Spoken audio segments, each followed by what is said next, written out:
Good morning. We begin the session with an opening prayer.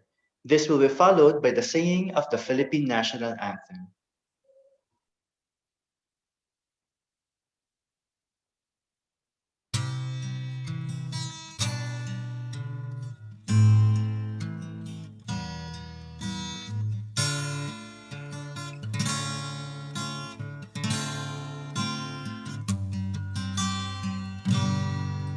Sikoy ko kami gimu tolangin.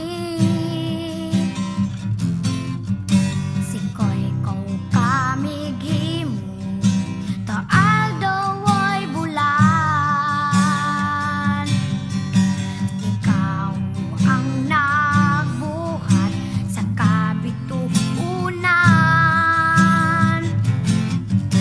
Ikaw ang nagbuhat sa kalibutan.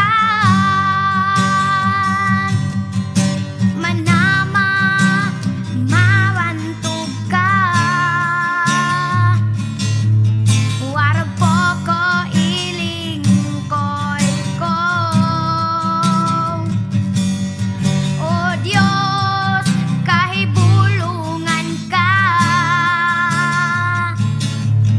Busa ikaw lang ang simbahon ko.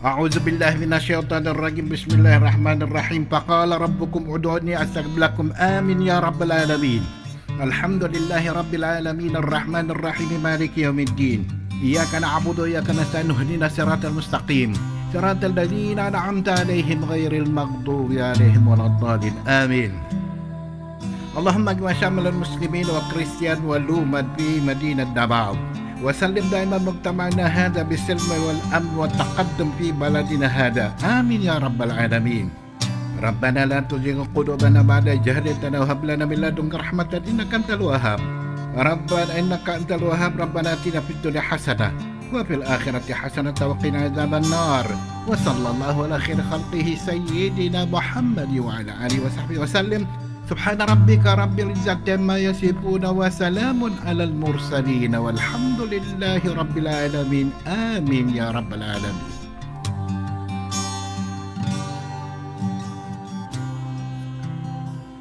In the name of the Father, Son, and Holy Spirit.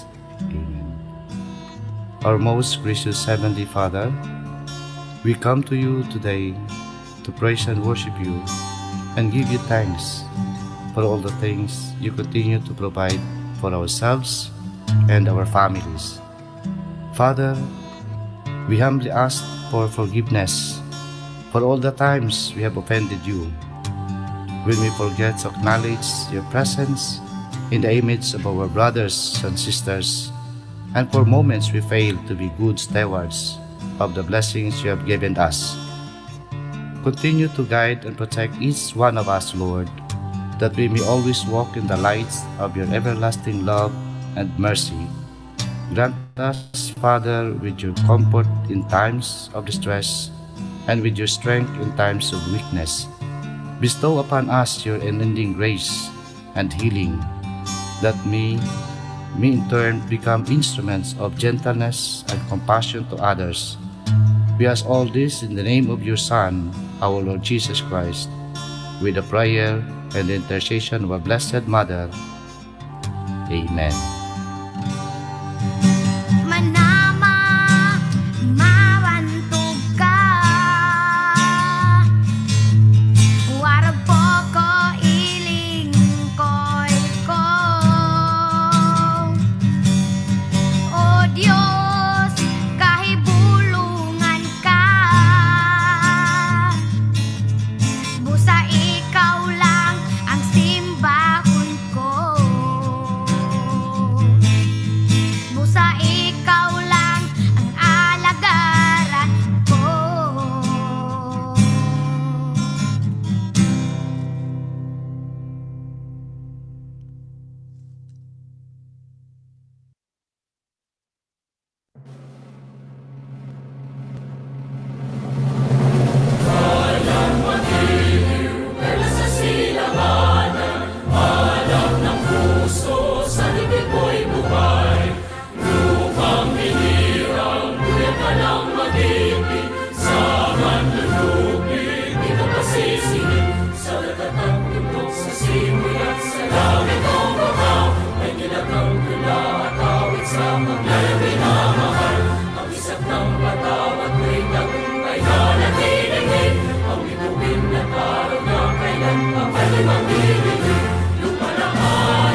Good morning. Welcome to the 2020 Colloquy Series, Researching the Researchers for the 21st Century Needs, Challenges, and Productivity, organized by the Commission on Higher Education and the University of Santo Tomas Research Center on Social Sciences and Education.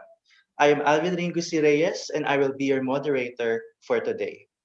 To ensure the success of our session for today, first, allow me to give some reminders to our dear participants. First, please be informed that your microphone and webcam shall be disabled during the session. Listen attentively to the discussion. For questions, clarifications, and technical issues, kindly use the chat box.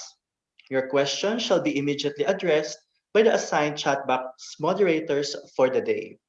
Participants' relevant questions directed to the speakers shall be collected and answered via electronic mail. Of course, please be respectful. Please refrain from using foul language when raising your concerns. The link to the Google form containing the evaluation tool and survey will be provided at the end of the session. Kindly accomplish the Google form within the next 2 weeks. Thank you. The research entitled Researching the Researchers for the 21st Century Challenges, Needs, and Productivity, also known as Project RR, is a CHED-funded research granted to the UST Research Center for Social Sciences and Education in February 2019. This study aims to identify and assess the factors contributing to the research efficiency and productivity of Filipino researchers and academics in different higher education institutions nationwide. Further, the researchers investigate and analyze the perspectives and experiences of leading, established, early career, and first stage Filipino researchers from different research areas, such as the humanities, health sciences, natural sciences, and social sciences, on issues related to their needs and challenges with the end in view of formulating practicable solutions and appropriate interventions by way of policy recommendations to CHED and higher educational research institutions.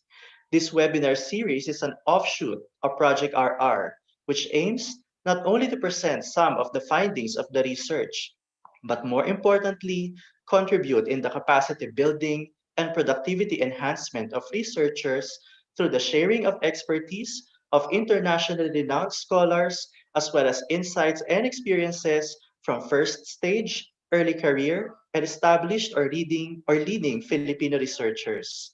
We have also invited officials of relevant government agencies who will update us on available grants and funding opportunities for our research and help us on the efficient management of our research project. In past decades, research progress was constrained by the availability of information. In the information age, the unthinkable had happened. The world has more scholarly information than what can be consumed by researchers. Data-rich knowledge poor is the new reality. How can researchers find insights and knowledge in a sea of information? Our keynote lecture will teach us how using references and citations can point us to relevant materials, organizations, and experts efficiently in a world of data overload. Specializing in research discovery, strategy, and impact assessment, our keynote speaker represents Web of Science as a speaker at key conferences across Southeast Asia to share best practices in scientific discovery and research evaluation. Prior to joining Clarivate, our keynote speaker was a postdoctoral researcher at the National University of Singapore from 2013 to 2015. During that time, he was business lead at Singapore-based Luminicell Pte Limited, where he raised 250,000 Singaporean dollars seed funding to develop unique fluorescent technology. Our keynote speaker holds a doctoral degree from the NUS Graduate School for Integrative Science and Engineering, Singapore, and a Bachelor of Applied Science in Chemistry from NUS. He enjoys brewing craft beer for leisure and as personal research experiments. To discuss about data-driven insights for research discovery, collaboration, and impact, please welcome the solution consultant of Clarivate Analytics, Dr. Du Deng Si. Hi, good morning, everyone. Can you hear me? Yes, sir, loud and clear. Thank you very much for the very warm introduction, and thank you so much for the whole RR team to extend the invitation for me to speak to 314 attendees today. And it's really truly my honor to be able to speak to you guys. So I will on my video for a while to kind of say hi to you guys, but due to internet bandwidth issues, I think it's a better idea for me to stop sharing when I start to speak. All right, so let me share my screen. Give me a moment.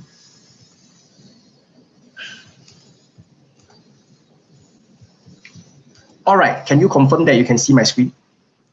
Yes, sir.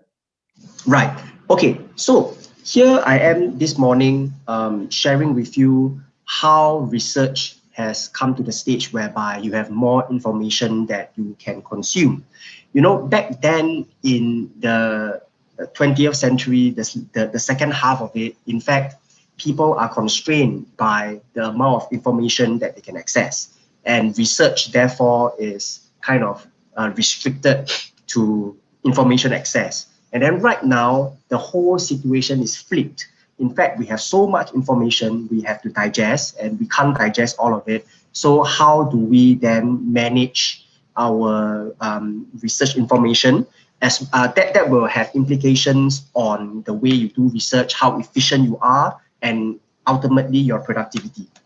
So I will start with sharing this quote, which I really love because it really says a lot about the age that we are living in. So getting information off the internet is like taking a drink from a fire hydrant. It's way too much, and it's not consumable by each and every one of us. So how do we then find a better way? So one of the things that researchers know, and I think everybody somewhat knows, is if you want something, you just open your phone or your computer, go into a search engine like Google, and then you search for some keywords, and then you expect to get relevant results, right?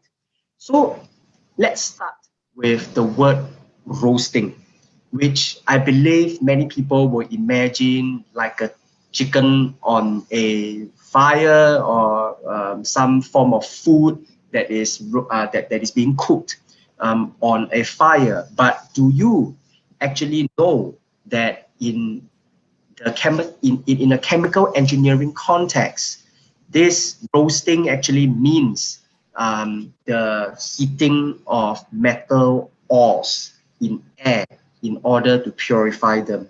So, for example, if you dig out an ore of iron, for example, you need to roast them in the air before you process it into iron. So you see, when you use a keyword search, it can mean so different things in different contexts. So that obviously is a limitation to how productive you are when you are doing searches for information retrieval.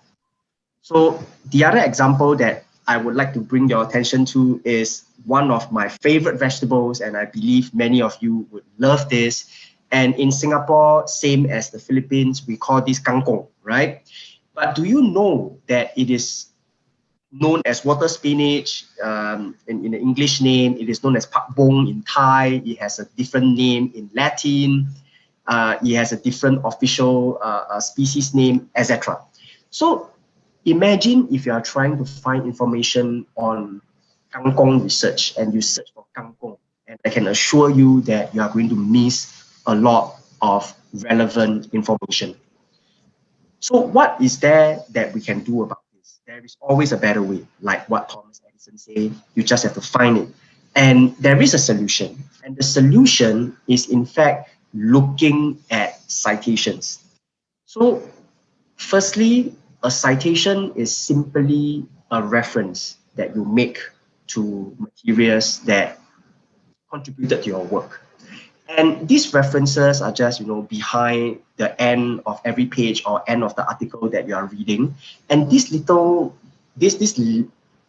seemingly unuseful references, in fact, points us to very useful information, because we believe that when an author cites a certain material, there is a reason for it. And the reason could be because of the same methodology, it could be because of the same topic, it could be related topics. So we use the collective wisdom of the authors and all the scholars in the world.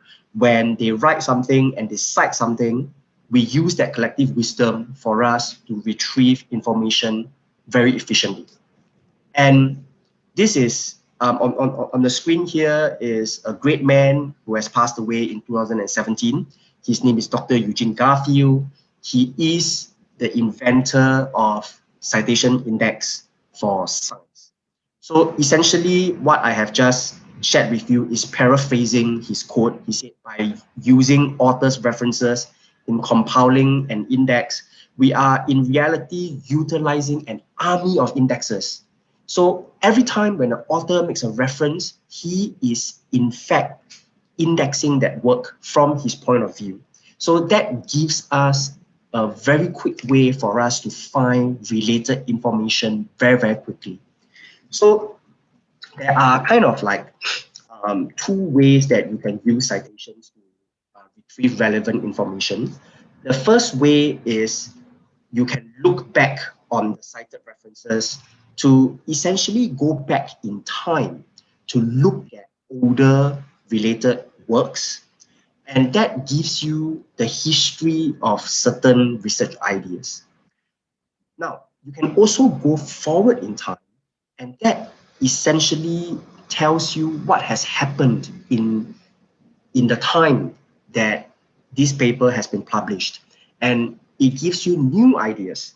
It shows you what this paper has led to.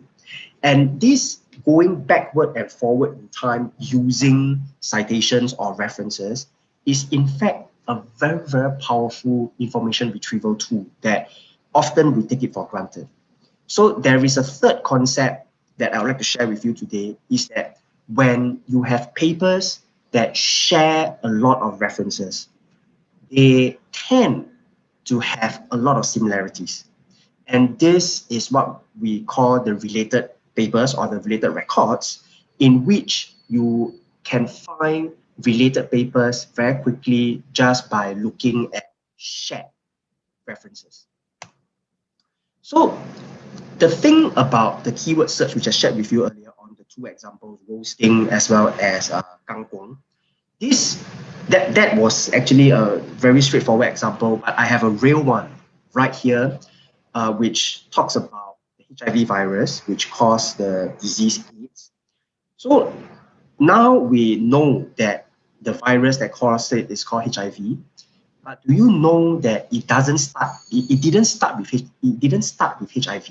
In fact, there are a lot of variations. It started as LAV in Europe, and then in the US, it used to be called this HTLV3. So these are different terminologies that evolve with time. And who knows, in future, maybe there will be a new terminology.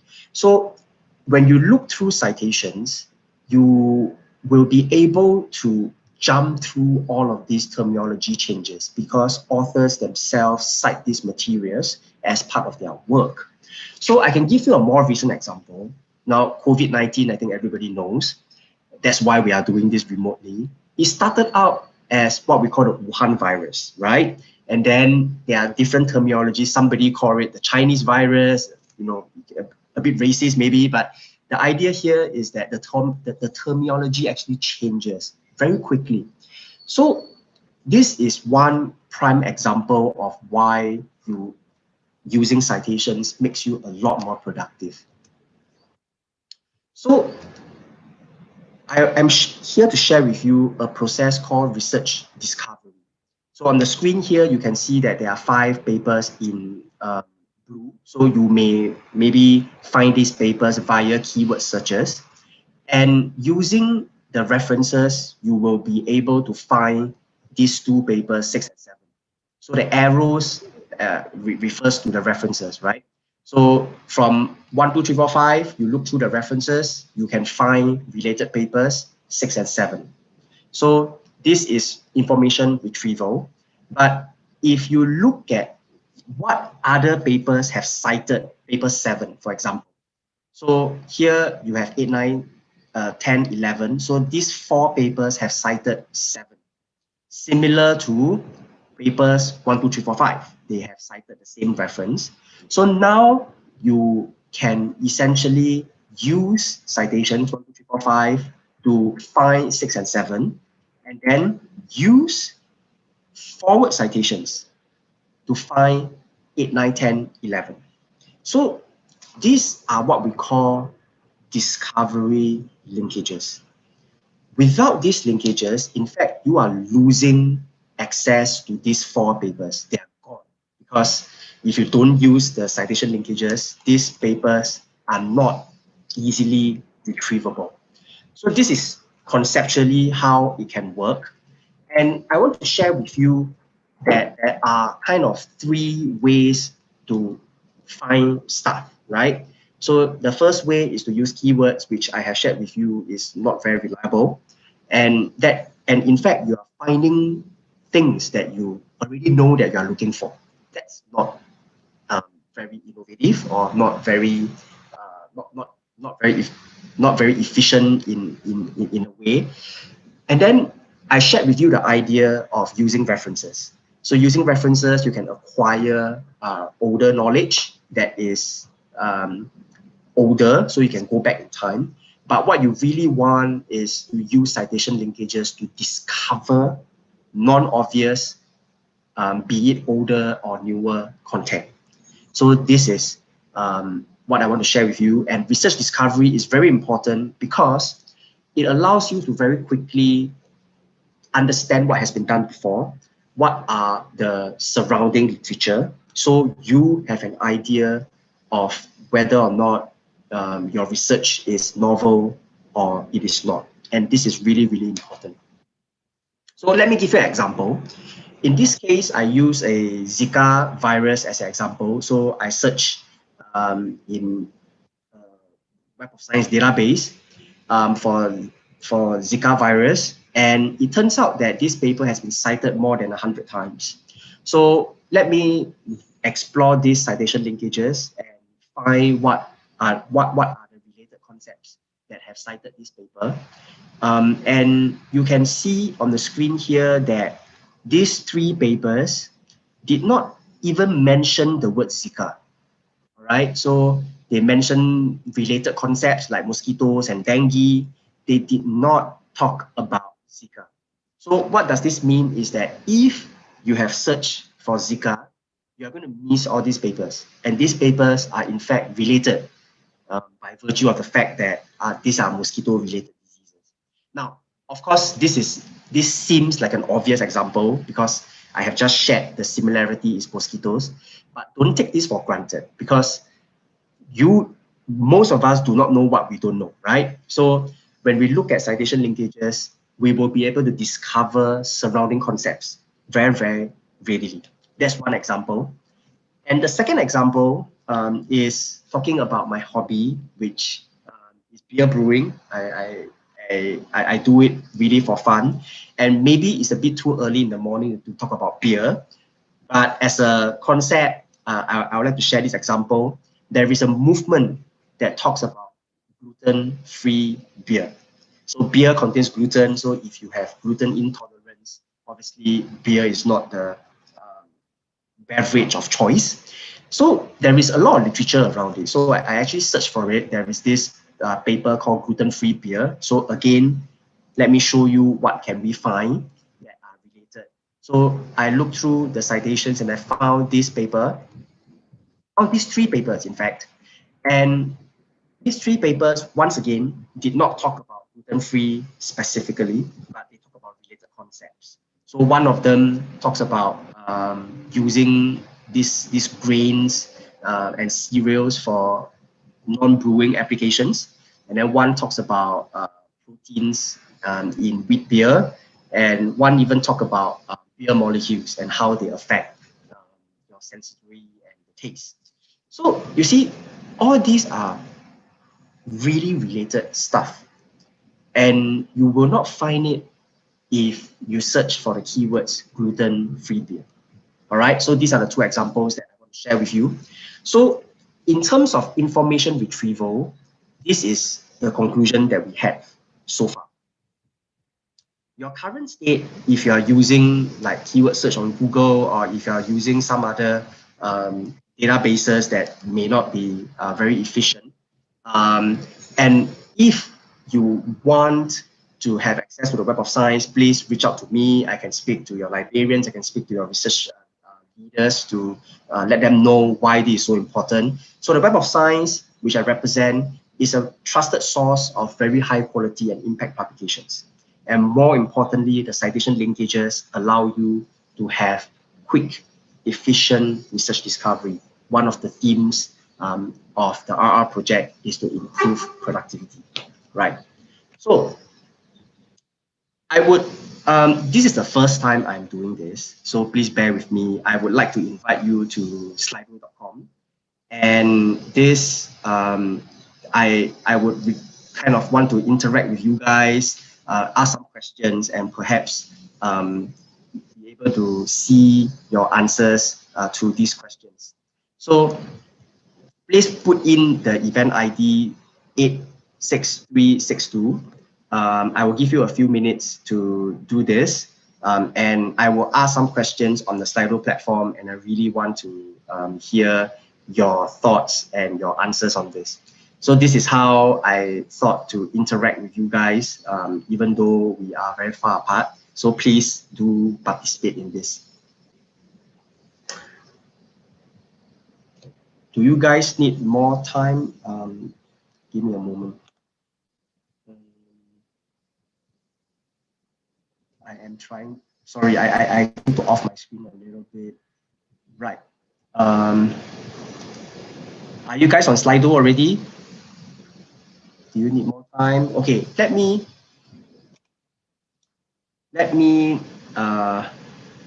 run the first question maybe. So the first question is,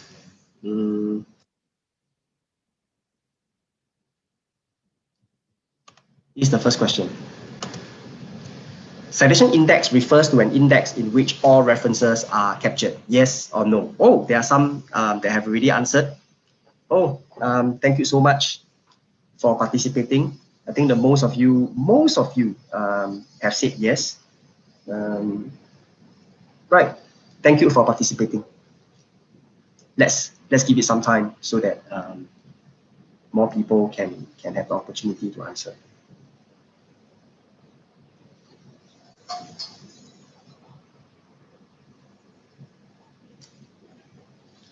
All right, more than 50 of you have really participated. I'm really thankful for this. It's really the first time I'm doing this, so I'm quite excited about using Slido for my webinars. All right, so most of you have answered yes, the majority of you, and that is in fact the correct answer. So it shows that you are listening. That's great. So the second question is, using a citation index is more robust than keyword searches because, let me on the question on the Slido. Let's stop this on the second one. So these are multiple choices. So you can choose. You can choose the answers. I actually have 4 of them. But you can choose all of them that are relevant.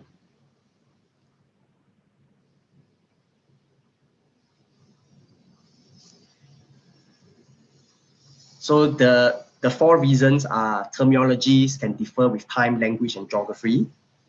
And the second one is every scholarly literature is captured and indexed. The third one is everything an author cites is always useful to all readers. And the fourth is it allows one to go backward and forward in time readily. I think most of you choose the first one. Okay. Second one seems a popular option as well. And the fourth one. Right. Okay. So the correct answer is actually the first and the fourth. All right. So yes, terminology can change with time. I think I spent some time talking about that example. So probably you resonated with that. And the fourth one, which is it allows one to go backward and forward in time readily. Now, why is the second and the third one wrong answers? It's because a citation index may not necessarily capture every single source. So a database like the Web of Science, we emphasize on quality. So whatever that is indexed in that database must have meet certain quality criteria. So that's why the second option is wrong. And the third one, everything an author cites is always useful to all readers. So 30% of you actually chose that option. So 2/3 of you thought that is wrong. So yeah, it's actually wrong because when an author cites certain references, it is relevant to his or her work, right? In some way. Now, whether is it relevant to you is another thing altogether, all right? So it is related concepts that is present in the references. Its relevance may not be for everybody, all right? So that's why the third option is incorrect. Right, so the third question, this is really for fun, is the Web of Science is the original and most trusted citation index for scholars globally. And you have two choices. The two choices are yes or yes. Right, so of course I represent the Web of Science, so it is important for me to kind of have some shameless marketing in this event. So I hope that you give me that 30 seconds of marketing time. So I will stop the poll.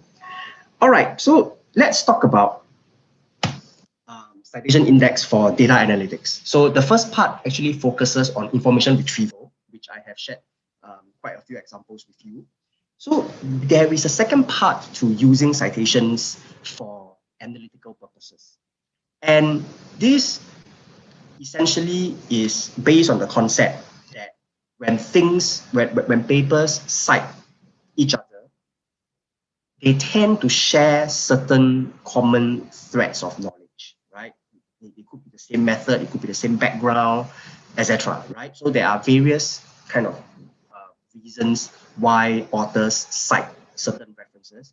We can make use of these references and then cluster these papers together in an analytical way to recognize certain research topics. So this is how it works. So there are kind of various ways that we can do it. So there are three, conceptually, this is how it looks like. You can start with very broad research areas. You drill down into intermediate research areas and then drill down further into what we call micro research level. So it's macro, meso, and micro. So these are kind of like 10 broad areas, 300 intermediate areas, and then more than 2,000 over very granular research areas. So conceptually, this is how it looks like. So how does it look like with an example? So this is an example, right? So we start with social sciences. And then under social sciences, there are kind of various intermediate topics like economics, law, management, etc. And then taking economics as an example, then you have various subtopics like economic growth, tax evasion, etc. Right? So this is how we can design our analysis to be from broad to granular research areas. So right here is actually the research output for St. Thomas University. I share this because the hosts are mainly from UST, so I would like to share some information with them. And of course, this is relevant to all other universities that you may be from. So we look at how the university is doing in terms of broad research areas. So you can see right here, this is actually clinical and life sciences. So UST clearly stands out in this area. So the x-axis is the research output. The y-axis is the research is the citation impact. And the size of the bubble tells you the research quality, which is measured by where the research is published.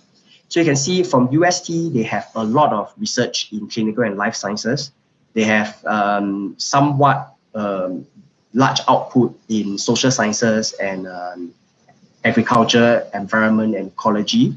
So these are really, really broad areas, right? So we can look at more narrow areas, the meso level, as I showed in the previous slide. So this is how it looks like. So at the meso level, then you start to see that this blue color, which is, I think, let me see. This is about hepatitis, which they have a lot of impact, and then they have a lot of output in these particular research areas.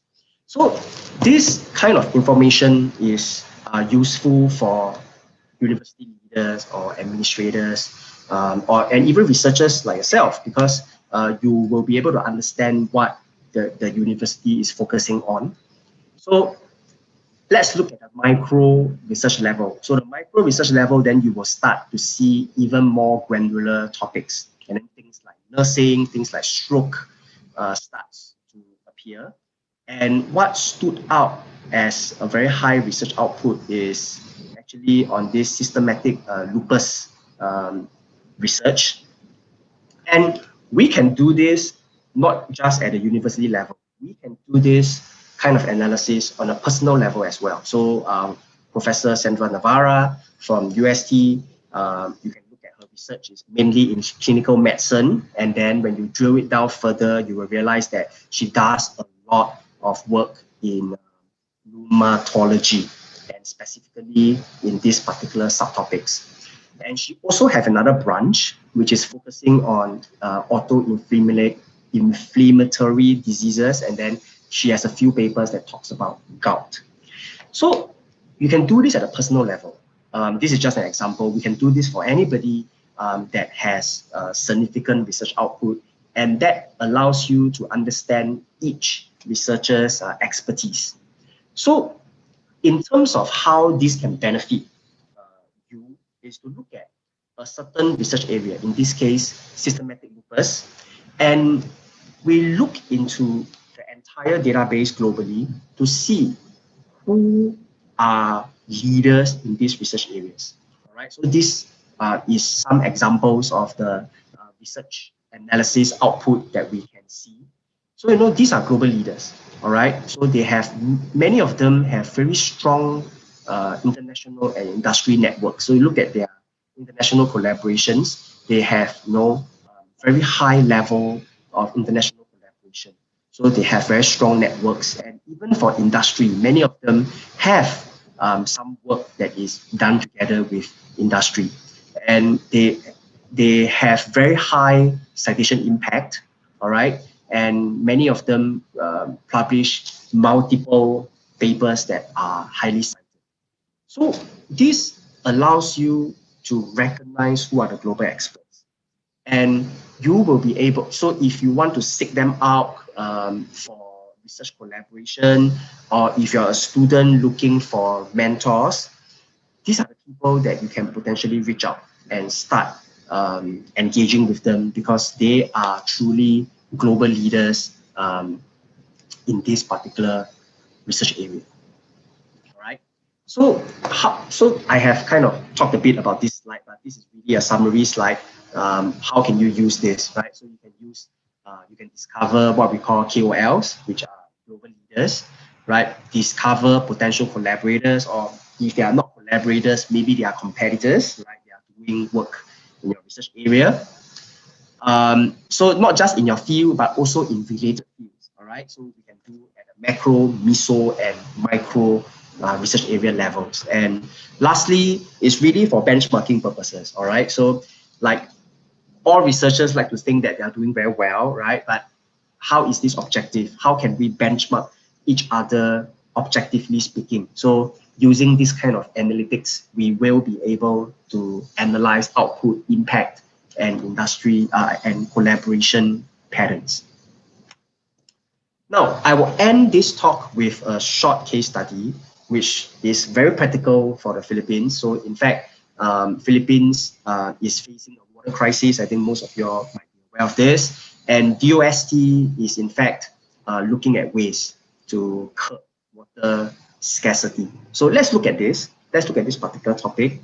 Who are working in this area and what can our analysis reveal? Now, before that, I would like to share with you a global heat map. So in this, it shows you the number of output in water treatment related research. And you will see that, in fact, China is a lot darker than the rest. So this indicates that they produce a lot of research. In fact, they are ahead of the US when it comes to pure research output. Now, I would like to invite you back to Slido again, this time to ask you this question, right? So in ASEAN, which country publishes the most water treatment related research? Now, you may not know the answer, right? So let's play around with your perception. Who do you think publishes the most? Then I will review the answer, just for fun, right? I don't expect you to know the answer, but just to test your perception. So we have 5 options: Malaysia, Thailand, Singapore, Philippines, and Indonesia. Pardon, Dr. C, can you flash again the code for the Slido? Oh, right. Let me go back. This one. Maybe you can help to type in the chat so that everybody will be able to see it. Well, most of you actually choose Singapore, like more than half of you.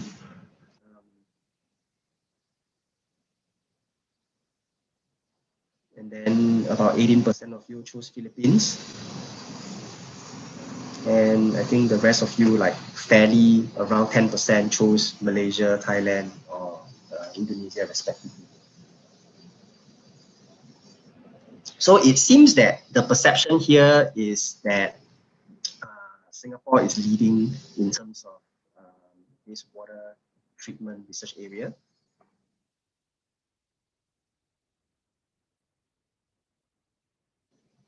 Okay, so about there are 86 answers, 87 now. So I think that's enough. I will show the correct answer. In fact, the answer is Malaysia. It's a bit surprising, right? Maybe you guys have the perception that Singapore publishes a lot of this, but in fact it is Malaysia. So you see that in this table, which actually shows the answer. So Malaysia leads by a significant margin, 3,000 over papers. This is for in the past 5 years, right? So Singapore, in fact, publishes less than 1,000. But if you look at the quality of the papers, looking at the citation impact, in fact, Singapore is leading in terms of impact. But in pure volume, Malaysia is actually the most.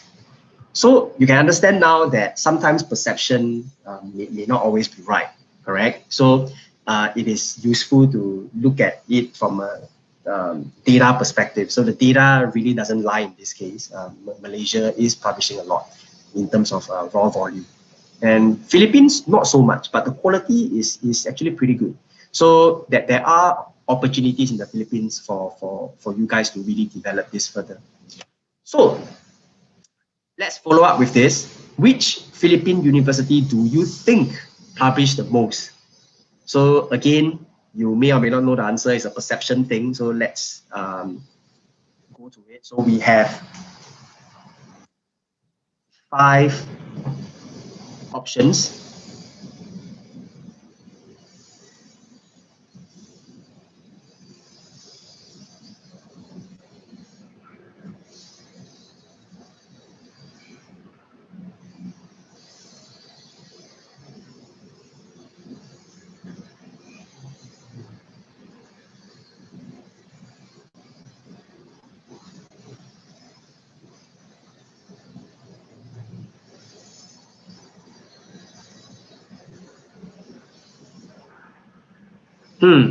So it looks like UPLB and UP Diliman are the leading choices out of almost 100 of you who responded. Thank you very much. So the correct answer is, wait, give me a moment. How do I do this? I am.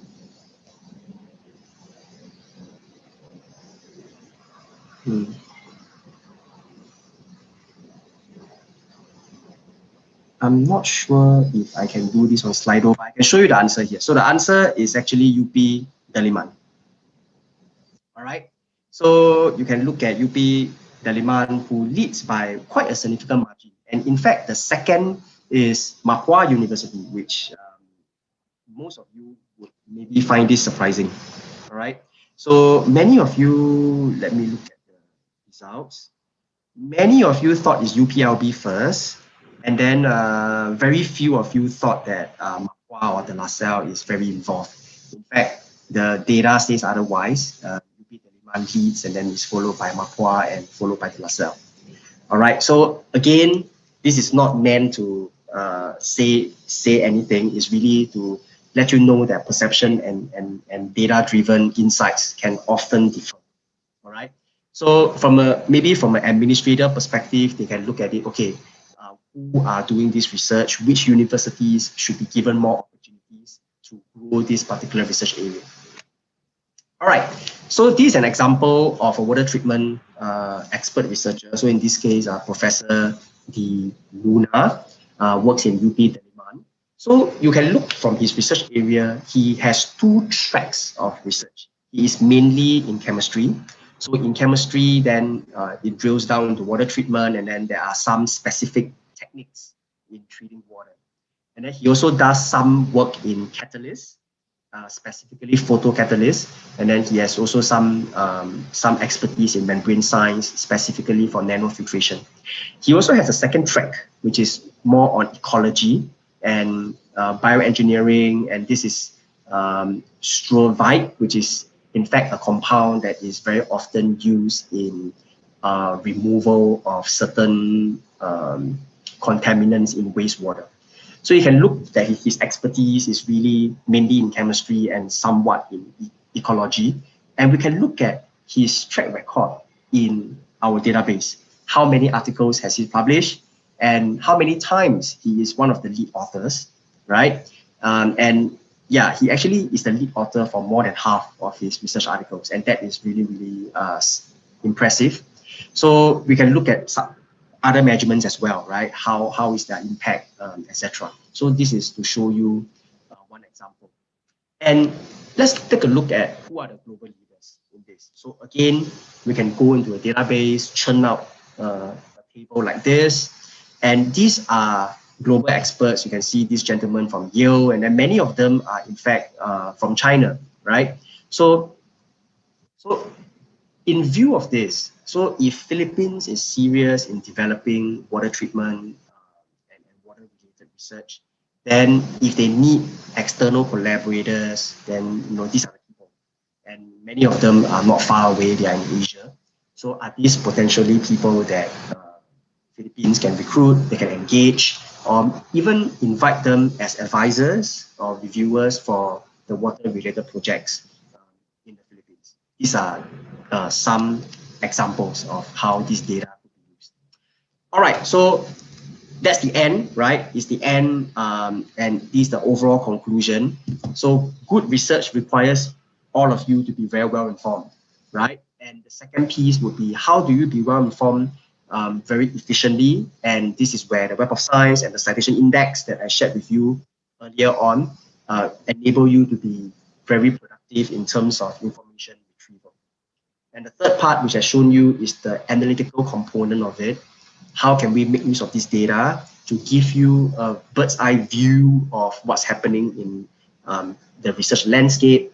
And then it allows you to plan, and allows you to very quickly understand the global research. Now, I'll leave you with this. Being aware of what you know and what you don't know is wisdom.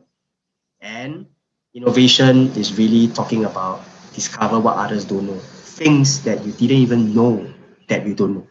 So this, I will leave you with this, and I would like to really thank all of your participation in the Slido questions. It has been quite enjoyable to interact with all of you this morning. All right, so I will end here. Thank you, Dr. Judeng C, Hey, you're welcome. You're welcome. for that very informative discussion on information retrieval and citation index for data analytics, which I believe has implications not only to the individual practice and mentoring of our researchers, but even to the institutional research policies of their respective higher education institutions and public and private research organizations.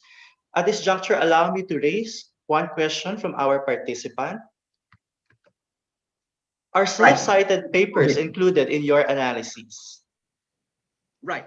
In this particular analysis, it is included, and I will share a bit more about why self-citation is a challenge and is a for many of these analyses. Now, the first thing about self-citation is that it is a very normal behavior, because obviously your previous work is related to your future work, right? So you tend to cite. So it allows readers to very quickly find your older works. It's a good practice. Now, the second thing about self-citation is that for you to have excessive self-citations, if you cite yourself, I don't know, like 100 times, first and foremost, you need to publish 100 papers. So you need to be extremely productive for you to be able to cite yourself many times. And that is not a very usual thing to have so extreme productivity. So that's why these 2 points, when combined together, the conclusion is that most of the time, self-citations is not really a problem, because first, it is a normal thing, it's related to your previous work. Secondly, for you to cite yourself excessively, you need to be first and foremost excessively productive, which is very rare. Thank you, sir. We will now award our certificate of appreciation to our keynote speaker. Allow me to read the citation. The certificate of appreciation is awarded to C. Diu Seng, PhD, keynote speaker, for imparting his invaluable insights and experience with other fellow researchers on the topic Understanding Research Impact Beyond Analytics in the Researching the Researchers for the 21st Century Needs, Challenges, and Productivity colloquy series held on November 21, 2020 via the UST Cloud Campus platform.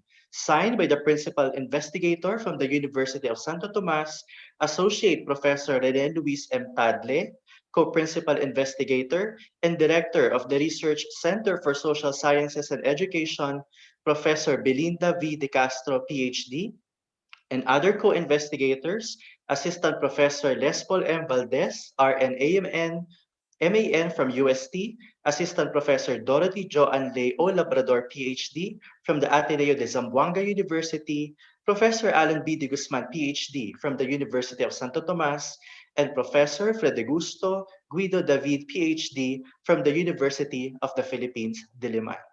Ladies and gentlemen, our keynote speaker, Dr. C. Diu Seng. Thank you very much. Hope all of you has find the talk insightful. So I welcome questions, and you can reach out to me if you want to learn more about what I have just shared. So thank you very much. Have a great morning, everyone. Thank you very much, sir.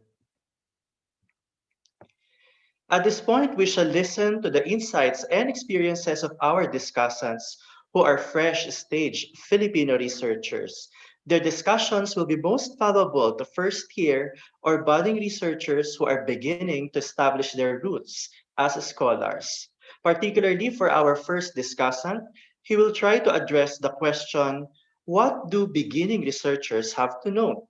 His presentation aims to uncover practical tips for beginning researchers in knowing themselves, their research field, and their audience. It will first detail how to incorporate themselves into the research process, particularly leveraging their strengths, interests, and even challenges. Second, he will discuss practical ways to know one's field through different strategies involving personal discipline and creative ideation.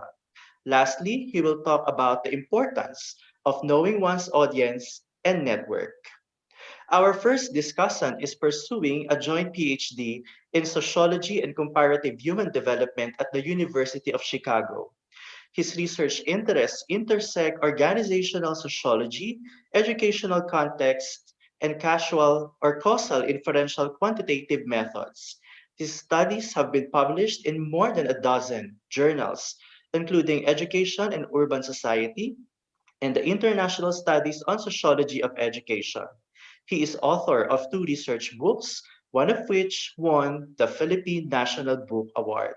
Affiliated with the Ateneo de Manila University but delivering his lecture from Chicago, please welcome Mr. Jose Ellos Trinidad, MA.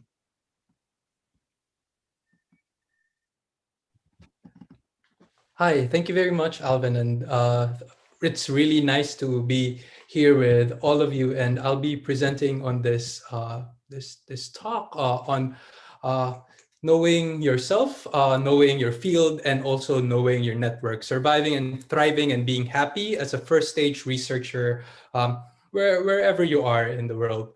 I'm Eos Trinidad, and I'm studying at the University of Chicago. And this is to give you a sense of where I'm at. And this is my first department, which is the Department of Comparative Human Development, and my second department, which is the Department of Sociology. As was said, most of my research involves education. So I looked at pedagogy. I look into different forms of evaluation. I use different quantitative methods, also looking at different educational programs and also policy implications of these. And as I said, as was said there, also a research book, so one of which is published by the Ateneo de Manila University Press. So I only have like one question today, and this is the question: how can we thrive as first stage researchers? And let me post this answer, and it's by knowing ourselves, knowing our field, and knowing our network. And I'll be as practical as I can in these discussions, and I'll leave a lot of room towards the end for some Q&A. I know I have like 30 minutes with you, and so I'm setting aside a lot of time towards the end for Q&A. So this is how we're going to do this. I'm going to talk about each one in turn. So looking at the self, the field, and the network. So first is about knowing oneself. And I think usually you get asked, so what are you doing? And in as much as it's important to look at what you're doing, I think it's important to also start with a why. And this is with inspiration from Simon Sinek's Start With Why. Why are you doing what you're doing? And sometimes I ask myself as well, why do I do education research that uses quantitative methods, et cetera, et cetera? I think there's one part of it which is about, social justice, this belief I have that education changes people's lives. And I feel that even more strongly now, after a few years of being in grad school. That's still my why. The other part of why for me is also knowing that I love math. I love quantitative methods. I love thinking about things creatively in a quantitative manner. And so trying to intersect what I feel I should be doing or what is needed to be done, and also something that I'm fairly interested in, is where I start. And so for you as well, thinking about what you also what is your why in the research that you do. So looking at this, we must understand that research is a tool, not an end. We do research not just so that we can have all the public, but we do it to know something, to contribute to knowledge, to learn more about the world. And usually we get asked, what skills do you need? Do you need to be smart? I guess fairly smart. You don't have to be Einstein level. You just have to be fairly smart. Do you have to be analytical or critical? Yes, most likely, so that you can be more creative, you can think of new ideas. Do you need to communicate well? Yes, and not just in terms of oral communication, but also written communication. A lot of the work that we do is really trying to relay what we have in our heads to what we can share with others. Do you need to be organized? Definitely. It's something that we need to we need so that others will know what we are talking about. But there are also skills that are not often said. And these are the things I want to focus on because these are things that we don't usually get advised. One skill is about patience and discipline, to be comfortable with discomfort, to stay on a task even when you don't want to stay on a task. Next is some sense of emotional maturity, and I'll talk later about why these weird skills. To deal with the frustration and rejection, you need emotional maturity, and also this need to reflect on things, to be able to connect different dots. And so I'll show different stories about this and a few pictures of it to make a point that these are skills that are not often said but necessary. First is this picture I have. This is my usual desk here in my room, and this is actually a picture I took at 4 in the morning. I usually wake up at 4 in the morning and I go right in and do my research at that time because that's the best time for me to write. And even if I don't feel like it, I do it because discipline is necessary, and the discomfort that come with the research. I remember one time I was talking to my roommate, and I was actually very frustrated because I feel like my research is not going anywhere. But it's important to stay there, to be disciplined, to have what my friend calls ass power, to have yourself in your ass, in your chair, just doing what you're supposed to be doing. So even if it doesn't feel rewarding, do it. You'll get reward at some point in time. So that's the first story about just sticking to it. The next is also, this is my usual day. As I said, it starts at around 4 a.m. And what I'd want to share here is not that, I'm a busy person. That's not the point here. The point here is what I put there in the bottom right panel, which says 90% of life is showing up. It's about finding and carving out time. People ask, oh, how do you have so much time? You make time. And so 90% of life is just showing up for the things that you have to be doing. That's by Woody Allen. And hopefully this is something that you can find, and you can of course, I know that COVID has upturned our lives as well, but find as much as possible ways that you can go and have a rhythm for doing research, if this is something that you think is important for you.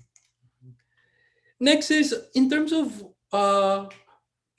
the scholarly life, we will have to deal with a lot of rejections. I've probably been rejected by more journals than I could have ever imagined, and I'm just an early stage researcher. This is one example. In view of the criticisms of the reviewers found at the bottom of this letter, your manuscript has been denied publication, and really this is something that's I've almost had every month, every other month, and it's something that I'll continue to have. Rejection is a part of the life that we have. And so being able and having emotional maturity is very important. And why is that important? Because you'll get a lot of this, but also because this is normal. And to say to yourself that this isn't a reflection of who you are, but just what the paper is. And think of the comments and the denial and the criticism as parts of things that can help you in your journey. So hopefully I've made this point that this is very important, emotional maturity. Another would be being able to connect the dots, being able to make sense. There are many things that are that will be in different different ideas that are scattered. This is like a desk, for example, that I saw in the internet, and this is, you could say, this is my usual desk also. There are many things that are scattered all over the place, but to make sense of this mess is very important. So give yourself time to just be silent. Give yourself time to think, to sit with your ideas. So that's an important aspect of this. So again, knowing yourself is very important. Knowing that research is a tool, not merely an end. Knowing that there are certain skills that are necessary to be cultivated, but also skills that we don't usually think about. More soft skills, as they say, soft skills of patience and discipline, because there will be a lot of discomfort. Soft skills of emotional maturity, not just for your love life, but for dealing with the difficulties, the challenges, the frustration, and the rejection that can come with scholarly life. And then the reflection, being able to connect the dots in a way. Next thing that's important is to know our field. And on the one hand, it's really knowing that research is not about discrete information. It's not about what you discovered. It's about this whole system of knowledge. And this is very important. I think we should dwell in this insight that research is not about what this person or that person knew, but then how these things connect with each other. And because of that, you will have to converse with other research studies. In as much as you think that your research is very unique, you have to be able to talk to other studies. You have to be able to talk to other researchers to map it out and to place it. This idea of mapping it out is a very good metaphor, because we need to place our research somewhere. And how does this happen, practically? On the one hand, there's that part that's data exploration. And I'm talking more about the social sciences here, or statistical techniques. Really talking to your data. What is your data telling you? That's the first thing. But also, how does this data that you have become affected or affects or is connected to a broader theory? And so there's that sense of abductive theorization. You're putting in something that you know and something that you want that might be surprising. And then having those two things talk to each other. So on the one hand, it's about being familiar with the literature while also exploring your data, exploring the best bits that you're discovering from your data. There's that push and pull, the tug of war of seeing the data and then looking at the theory, seeing the data and then looking at the theory. And it always just goes hand in hand. There's a push and pull direction to the research that we do.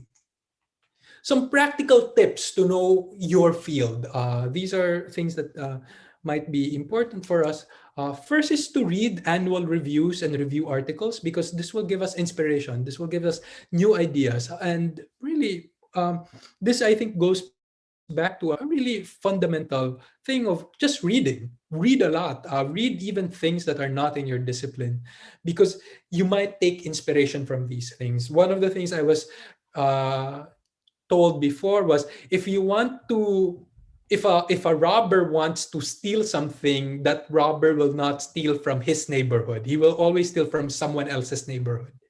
And that's very important, because if in the intellectual life, you don't steal from the people in your discipline, you take inspiration from people from outside of it. And then that's how you create new and fresh perspective.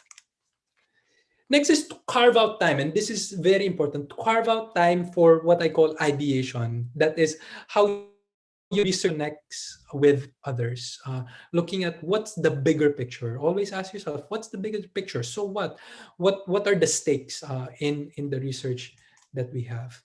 So this is one of the frameworks that we have in our committee on quantitative methods, is we have to be both theory-driven and data-informed. We're not just data-driven. Data-driven means, look at the data and then get what you want. But it's important to be data-informed, yes, to use the data, but to be driven by the theory. And this is, for me, a big shift, because I always thought, okay, let the data speak. But no, the data should have with it some of the theory. Also, you can go to the annualreviews.org and look for your specific field. So you have sociology, statistics, and its applications as the primary fields I looked at, but then there are other fields here like analytical chemistry, etc., etc. So really, I'm not from Annual Reviews, but this is a really good place to start doing your research. Here's an example for, I look at computational social science and sociology, for example, or the longitudinal revolution. So these are also things that you can search as you do your research. Another thing is, as I said, spending time to ideate. Think about your research and how it connects to other things. This is just a picture from the internet. But it's more or less something I do. Like I would take out a sheet of paper, and I have a lot of loose sheets of paper here, and then try to map out where my research is at, and also how this is conversing with literature. You will have to learn what works for you, but I think the most important thing is just taking time to think about the research that you do and how it connects with a broader literature and a broader scale. Another thing to do is to force yourself to think about how all your research connects with each other. This is Zotero, which is an online citation management software. And for me, I say, okay, right now my research is about data, it's about education, it's about organizations and sociology. Those are my research. And I think it's important for you also know, how are you arranging the things that you do? Another way of doing that is having a Google Scholar account, and also just being clear there, what are the fields that you're interacting with. So for me, it's causal inference, organizational sociology, and human development and statistics. So these are the fields that I'm at. And I think it's important to think about your fields as well. Where do you want? And to be clear about that, sometimes I was introduced earlier. Sometimes it's so funny because it seems like every month I change my description of myself. So that's why someone asks me, so what's the flavor of the month today? What's the flavor of the month? Because I always change my research. But I think now I've been more stable in the research that I want to be doing. So it's the intersection between organizational sociology, context, and quantitative methods. So those are the things that I really want to make an impact on. And really ask yourself, what's the flavor of the every month for you? So that's just something to think about. So these are things to just review. Knowing our field is very important. The last thing is about network. One is about collaboration. Things are made easier because, and collaboration is made easier because we're in a remote environment. It's so easy to email someone and say, hey, do you have 20 minutes to talk on Zoom? Or, hey, can we, what are your thoughts about this project? Everyone is in front of their computers. So there's no reason not to reach out. So please use this time to try to collaborate, send people random emails. The keys here would be being able to have complementarity among people, being able to trust your collaborators, and being responsive to. One of the things as I do as a early stage researcher is to reach out to more senior scholars, to tell them that I've read their paper and that I want to ask for their advice.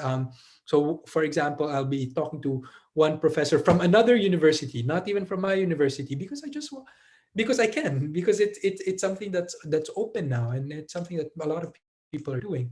And the last thing here is be happy. People like working with happy people. Like, I really love Minions, and so enjoying that,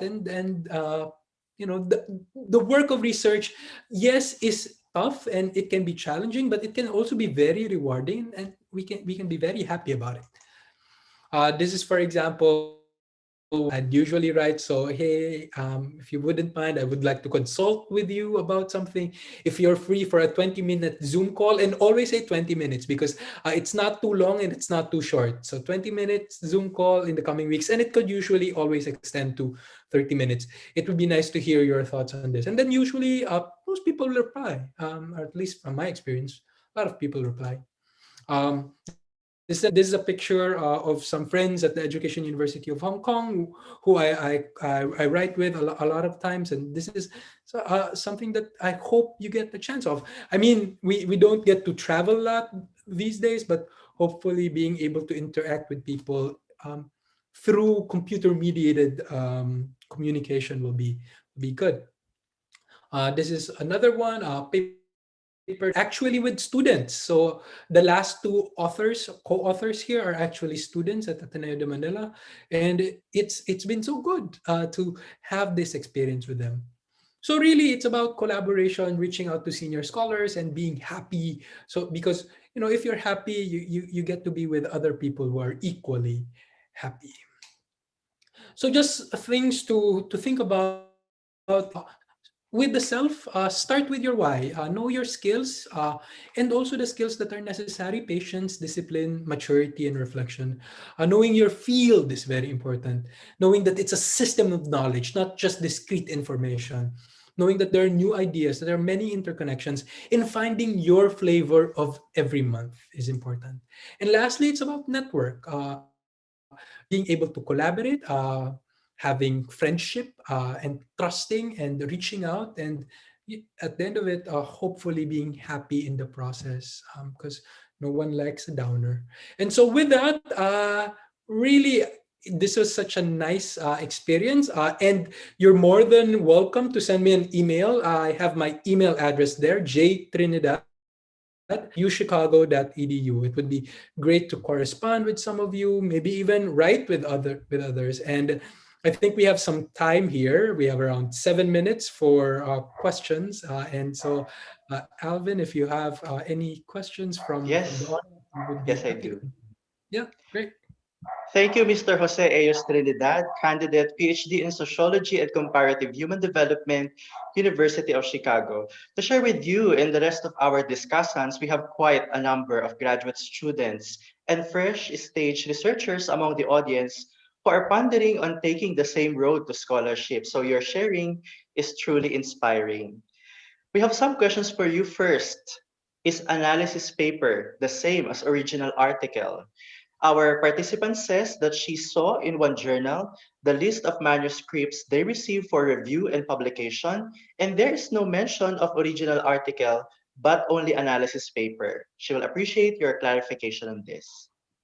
Yeah, so an original article is really anything that you write is supposed to be an original article. So I think that's one thing. An analysis paper will be different. Usually, an analysis paper is an empirical paper. That's another way of thinking about it. It's an empirical paper, and so you get you have to have data on it. Whether that's qualitative or quantitative data. So I hope that answers the question there. Yes. And second, what role should undergraduate research instruction play in shaping or preparing students as future researchers? Yeah, so this is a fantastic question. And I have to say that I was an undergraduate research teacher or research instructor at the Ateneo de Manila. And it's important that we inspire people to do their research. And there are two reasons why. One is because there's so much disinformation around that even if the students don't become full-fledged researchers, at least they know the importance of truth. So that's number one. The second is, you never know when these students can actually be future researchers and will be inspired. And so I always tell people, don't focus too much on the is the citation correct, etc., etc. In as much as those are important, you have to focus on telling them what is the research process and letting them hone their ideas. Because you want them to be inspired. You don't want them to feel that research is a burden. Because when you do that, no one will do research. So always start with motivating them to do the research first and enjoying the process of doing the research. So, yeah. Yes, and we can see that enjoyment is something that you exude. Oh, I try. Thank you, Mr. Jose Eos Trinidad. We won't keep you any longer as we know it's nighttime in Chicago. It is my honor to present your Certificate of Appreciation. The Certificate of Appreciation is awarded to Jose Eos Trinidad, MA, session discussant, for imparting his valuable insights and experience with other fellow researchers in the Researching the Researchers for the 21st Century Needs, Challenges, and Productivity colloquy series held on November 21, 2020 via the UST Cloud Campus platform. Signed by the Principal Investigator, Associate Professor Rene Luis M. Tadle, the Co-Principal Investigator, Professor Belinda V. De Castro, and the other co-investigators, Assistant Professor Les Paul M. Valdez, Assistant Professor Dorothy Joan Ley O. Labrador, Professor Alan B. De Guzman, and Professor Fredegusto Guido David. Ladies and gentlemen, Mr. Jose Eos Trinidad, MA. Thank you very much. And thank you very much to all the organizers, to the UST, to CHED, to UP, Ateneo de Zamboanga, and so on. So looking forward to all the other speakers today. Okay. Thank you very much, sir, and keep safe. From the social sciences, let us now jump to the natural sciences.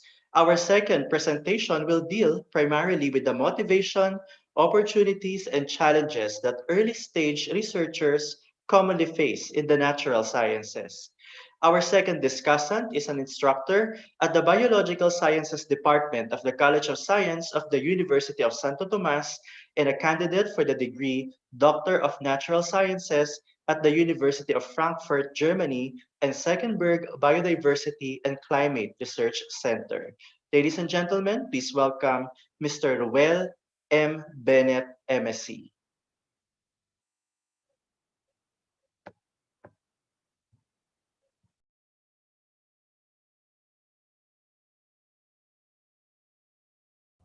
Yeah, good morning everyone. So, sir, narinig po ba? Am I clear? Yes, sir. Okay, good morning po sa lahat ng participants and sa organizers po. So, magandang umaga po sa lahat. I am, of course, again, Rio M. Bennett from the Department of Biological Sciences of the College of Science. And I hope all of you guys were inspired by the first researcher, because what I'll be sharing with you guys are, of course, my experience as a PhD student while I was still in Germany. So this is, of course, a cohort of first stage researchers. Then, yeah, to begin with, of course, from the start, when we were invited by RC-SED, so we were like given 4 goals that we need to answer. The first one would be the knowledge and intellectual abilities of first stage researchers or early stage researchers, personal effectiveness, research governance and organization, engagement, influence, and impact. So basically, I hope I could bring you to this 4 goals, to this journey, and yeah, sana may makuha rin po kayong kakaunting bagay mula sa ma-share ko for today. So my journey as a first stage researcher started way back 2010 or even in 2012. So most of my professors that time and research advisors and mentors in the graduate school, all of them were asking me when will I be taking my PhD and where. So yun yung kadalasang tanong na binibigay or tinatanong nila sa akin. So it's like a dilemma on my side, and of course there's this peer pressure. So what I did was, of course, I hit Google. So I tried searching for an appropriate research advisor, which is the most common thing that an aspiring PhD would do. And of course, once you somehow reach to a certain point wherein nakita mo na yung proper candidate, kumbaga, then that's the time, of course, you send your resume, your topic or capsule proposal, and credentials. So this stage is practically difficult. It's simply because hindi mo kilala yung professor na susulatan mo personally, in my case. So I don't know yung kanilang work environment. So I have no idea with regards to their research ethics, or I mean the how their research institutes work. So it's like kind of bit difficult for me because you need to prove something that na para matanggap ka dun sa research center nila. So looking at the objectives and likewise with the proposal that I prepared that time, so I sent this. This was my research proposal that time. So I can, my potential research advisor then was Marcos Ines. He's from the Biodiversity and Climate Research Center, and like what I've said, looking at the research goals of this webinar series or today's webinar is almost the same as that of the content of the proposal that I gave to my advisor back then. And this was in 2011 or 2012. That includes, of course, background of the study, the literature review, of course, what will be your problem, your research problem, your research goals and objectives, and lastly, of course, how are you going to answer those problems by simply devising or creating a sound methodology, of course, in order to bring your project into fruition. So sometimes, of course, in this case, there is this pressure doon sa estudyante simply because you need to prove something that you are indeed the best candidate to be accepted or para tanggapin niya dun sa kanilang program or sa research center. Then, after some time, yung palitan namin ng emails, so yeah, I finally received my letter of support from my advisor. So we agreed that he'll be my doctor father that time. His name is again Marcos Ina, so I just call him as Marco. So this was in 2012, October 12. So yeah, because at first akala ko okay na, no? Then all of a sudden hindi pa pala, because I realized it's just the start. So looking for a research advisor is just the initial phase for you to succeed and for you to get a PhD or to be in the research field na gusto mong puntahan. Then I realized na kailangan ko pa palang mag-apply sa scholarship and likewise sa university. So I was accepted as a research student here in this research institute, Senckenberg Biodiversity and Climate Research Center. This is the facade of our building. This is the entire research institute. Dito kami sa third floor, right? And I was enrolled as a student here at the University of Frankfurt, or the German equivalent would be the Goethe-Universität Frankfurt am Main. So this is the infamous IG Farben building. And this red building here, this is the Department of Biological Sciences, or as we call it, Biologicum. So unfortunately, the second challenge that I faced was my master's degree in Philippines, because they said that the master's degree that I had that time is not equivalent to the master's degree that they grant to their students. So it's like nagkaroon ako ng conflict with regards doon nagkaroon ako ng conflict with regards to sa scholarship, because the scholarship grant that was given to me is a PhD grant or fellowship, whereas a university, they're only giving me a master's status. So what they did actually, and yun na rin yung ginawa ko, is that I was enrolled in a master's replacement degree program. So from 2014 up until 2016. So of course, I was enrolled again, like what I said, in the master's program as a master's in the Institute of Ecology and Evolution. Then I attended several modules. I also attended several lab excursions and different seminars sa Germany and even outside Germany. and also submitted my master's thesis. So yung palang, it's like a challenge already on my part, simply because yung time nauubos, no? So because I was only given that time 3 years to finish the entire PhD program. So here it talks about how are you going to manage the time, the limited time given to you. And I think that time hindi ko siya masyadong naiisip, no? Originally, but in reality, it's kind of bit difficult simply because after maubos kumbaga ng scholarship or matapos ng scholarship ko, saan ako kukuha ng additional fund? So good thing my advisor helped me to finish the master's program and officially be accepted in the PhD program. That was 2016. Although I started doing the experiment for my research way back 2015. So yeah, so that's just a short background. So for the research, actually, since this is, of course, the theme for today's webinar is researching the researchers, it talks about, of course, the central theme for this webinar is, of course, the research, no? So I'll be introducing to you my research, which is focused on mangrove plants or itong mga bakawan natin. So, of course, recently it's gaining attention, in the media simply because of some political issues. But of course, let's stay away from that and let's focus on this one. So we all know that mangroves are plant species that are situated in an estuarine environment. And when we say estuarine, this is a biome or environment that is situated between a marine and a freshwater ecosystem. So the environment here is practically fluctuating, and the microorganisms that are present in this type of environment can withstand adverse or fluctuating environmental conditions and even gases or toxic environments taking place in the mangrove system. So of the different microorganisms that's present in the mangrove system, I am practically interested in saprotrophic oomycetes.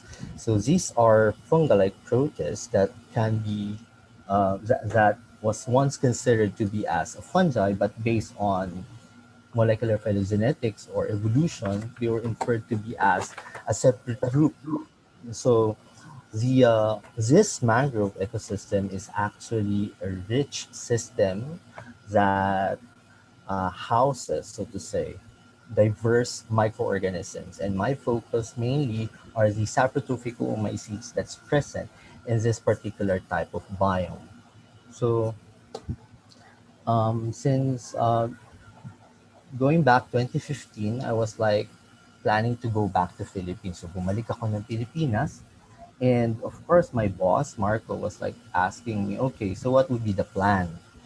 So since most of the sampling sites that I had, so I need to file for um, permits and secure permits from the dun nga, yung sa mga towns or sa mga barangay or sa cities na pagkukuhanan namin. So the sampling would be dependent on the permits to be given by the Biodiversity and Management Bureau of DNR. So I was given a task by my boss to create a sampling matrix. This may not be that sophisticated in comparison to those of the ones being prepared by true ecologists. So at least this one is an example of governance amongst first stage researchers or even PhD students, wherein you need to create a matrix or a plan. Same with that of the proposal, wherein in this case, I plan to collect mangrove leaves systematically in such a way I am following the permits or the rules given or stipulated in the permits, and likewise, of course, my planned research goals. So if you're going to think about it, so medyo tight yun nga, yung schedule, no? Tight din yung binigay na rules ng DNR. So there is like this issue in me na paano ko matatapos yung research. So it's most likely pressure on my part because this one was 2015 at hindi ko pa nakukuha that time yung aking acceptance as full PhD student. So medyo hati yung attention ko yung time na yon. Then Luckily, of course, I have just collaborators here in the Philippines. That time it was Dr. Gina Dedeles, and of course with Doctors Binag and Israel. So that time they were the directors of Arsinas and some graduate students. And luckily we were able to isolate roughly 800 strains of Oh My Seeds. And that time it was the biggest collection of Oh My Seeds here in the Philippines. And we did that one for 5 months only. And I think yun yung isa sa mga focal points kung bakit ako nakakuha ng magandang sample simply because like what I've said, mahirap gawin ang isang research na kung ikaw lang ang mag-isa. Of course, you need to conceptualize everything. You need to plan, no? Ikaw yung dapat yung pinaka-kumbaga yung mag-iisip ng buong concept. But as you progress with the research, that's the time you need individuals, no? You need people, you need collaborators in order for you to establish or to bring your project into conclusion or into fruition talaga. So after that, that was October, I flew back to Germany. I sent all my samples back to Germany, and these are my some of my isolates as an example. So ito yung mga aking tinatawag na petri dish, no? Makikita nyo dyan yung dahon ng bakawan. Then may mga tumutubo dyan na parang puti, na parang bulak, kagaya nito po. Sa letter A. So, I hope you could see it. Yeah, this one. So we call this one as a mycelia. So in my case, I try to look for this structure. So I call it as the sporangium. So what I do is that I characterize them morphologically. So ibig sabihin po nun is dinidescribe ko siya, no, paunti-unti. Ano yung itsura ng cell, ano yung size ng cell. So most of the time, I'm in front of a microscope trying to look for these structures. And this process, the one that's being shown in GIF, is called sporulation. And the process of sporulation amongst the seeds is kind of a bit tricky. So you need to optimize everything. So for me, in my case, especially this one is true for natural sciences. You need to learn how to optimize all conditions yourself. Kasi pag na-optimize mo siya ng sarili mo, that's the time you will get to know the process, the physiology of the organism. And I'd like to share this one. Lagi itong sinasabi sa amin ni Dr. Dogma is, kilalanin mo yung organism mo. Magpakilala ka sa kanya para magpapakilala siya sa'yo. So, ganon. So, this process is practically challenging, this experiment, simply because sometimes some organisms will sporulate today and will stop sporulating tomorrow. Then sometimes it will sporulate this month, and after 4 months, it will stop sporulating. It will just sporulate like out of nowhere. So that's the reason why you need to, for instance, to optimize pH, temperature, the light intensity, the nutrients, stuff like that. So sometimes you will finish one description of a single organism, let's say for 1 or 2 months. Hindi to overnight na ginagawa. And like what I've said in biology, for instance, especially those working on like phylogenetics, so or evolution. So you need to think of ano ba yung ibig sabihin ng species, something like that. So yun yung kadalasan kong sinasagot. You know? So this process is a combination of morphological description and physiological characterization. So this one takes a lot of patience. So masisira yung mata mo, pero of course at the end of the day, maganda yung makikita mo. And in all honesty, ako natutuwa ako pag nakikita ko po itong gantong process. So parang nakakagaan ng loob. So ito na lang kumbaga yung parang kumbaga bonus para sa akin pag nakikita ko sila nag-sporulate. So simply because I have this like already a progress in my research. Then aside from that, I combine it with molecular analysis. That simply means I extract the DNA, I do amplification, and lastly, of course, via phylogenetics or yung paggawa ng family tree ng ating organism or ng organism na inaaral ko. Then the difficult part actually is, of course, experiment is practically difficult. No, it's something na kailangan pinagtutuunan ng pansin. However, for me, data analysis is very crucial. So I remember my boss telling me, okay, you have this huge data set. So how will you compartmentalize your research in such a way that each compartment or each project will stand on its own, and that the methodology and the results of those projects or each project is very crucial, or is already, or is somehow acceptable for you to graduate or to receive your diploma as PhD. So in my case, so back then my boss was like telling me, okay, Ryu, because that's my name in Germany, they call me as Ryul. Okay, Ryu, so how many papers do you think you could write with your I mean, with this particular project? So yun yung kadalasan kasi namin unang tanong. Sasabihin, ang sinabi ko sa kanya that time, and it's quite clear, I told him roughly 6 to 7 papers. Then he said, okay, give me the proposal. So I wrote another proposal para i-explain sa kanya, to explain him kung paano ko hahatiin or gagawin yung 8 projects or 7 projects na yon.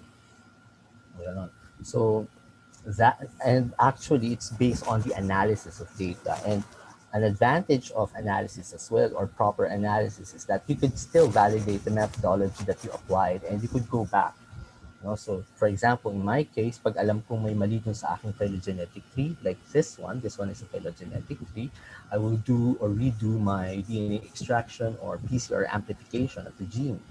And for instance, if it doesn't go well with my morphological description, aayusin ko to, I go back to my previous isolates and try to take pictures again. So analysis is very crucial. And of course, pag meron ka ng data, it's not the end already. So yun yung lagi kong tinatandaan sa sarili ko. I think this is a bad practice, yung sarili mo pinagdududahan mo. So ganun po yung ginagawa ko sa sarili ko. Pag meron akong data, ang unang magdududa sa akin would be sarili ko. Kasi yun yung way ko to cross-check or to check whether I did the right thing for my research. So, and with that, sabi nung boss ko, okay, you could start writing your manuscript. So I started writing my manuscripts one by one. I started from the most easiest manuscript to write down to the most complex. And we all know that manuscript writing is an endless process. I'm sorry, Dad, sa motor. So it's an endless process. It's like, of course, you start writing your first draft, sending it out to your boss, then your boss will make corrections. He will send it back to you. You will redo some edit. You will redo some sentences or some experiments and make edits, then send it back again to your boss. Then the cycle continues until such time you have like an end version of your manuscript, like version 5, 6, 7, 8, 9, 10. So luckily on my part, yung first few manuscripts lang yung medyo nag-suffer. But as I proceed, so I only had like 3 to 4 versions. So medyo okay na yung ganun sa akin. And these two, this one and this revision of Salispina and this overview to my seats are some example of the manuscript that I submitted to a certain journal. Choosing a journal for me is quite important simply because ang importante po sa akin ay audience. So, of course, napag-usapan po kanina doon sa ating keynote speaker, the importance of citation, the importance of audience. So for me, since I'm working on mycology or fungi, so I usually send my manuscripts to specialized journals dealing on mycology, or those that are specialized on mycology.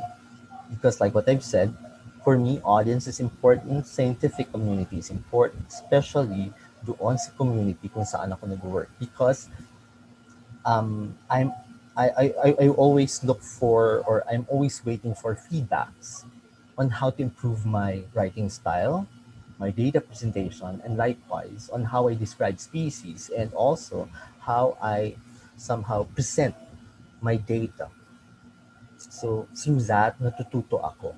Then also, I'm also particular with the type of journal. For instance, is it open access? Do they have this APC or the article processing charge? Because in my case, since ako po ay I'm for the free knowledge, that knowledge should be free for everyone, and that I'm I'm an activist actually when it comes to journals.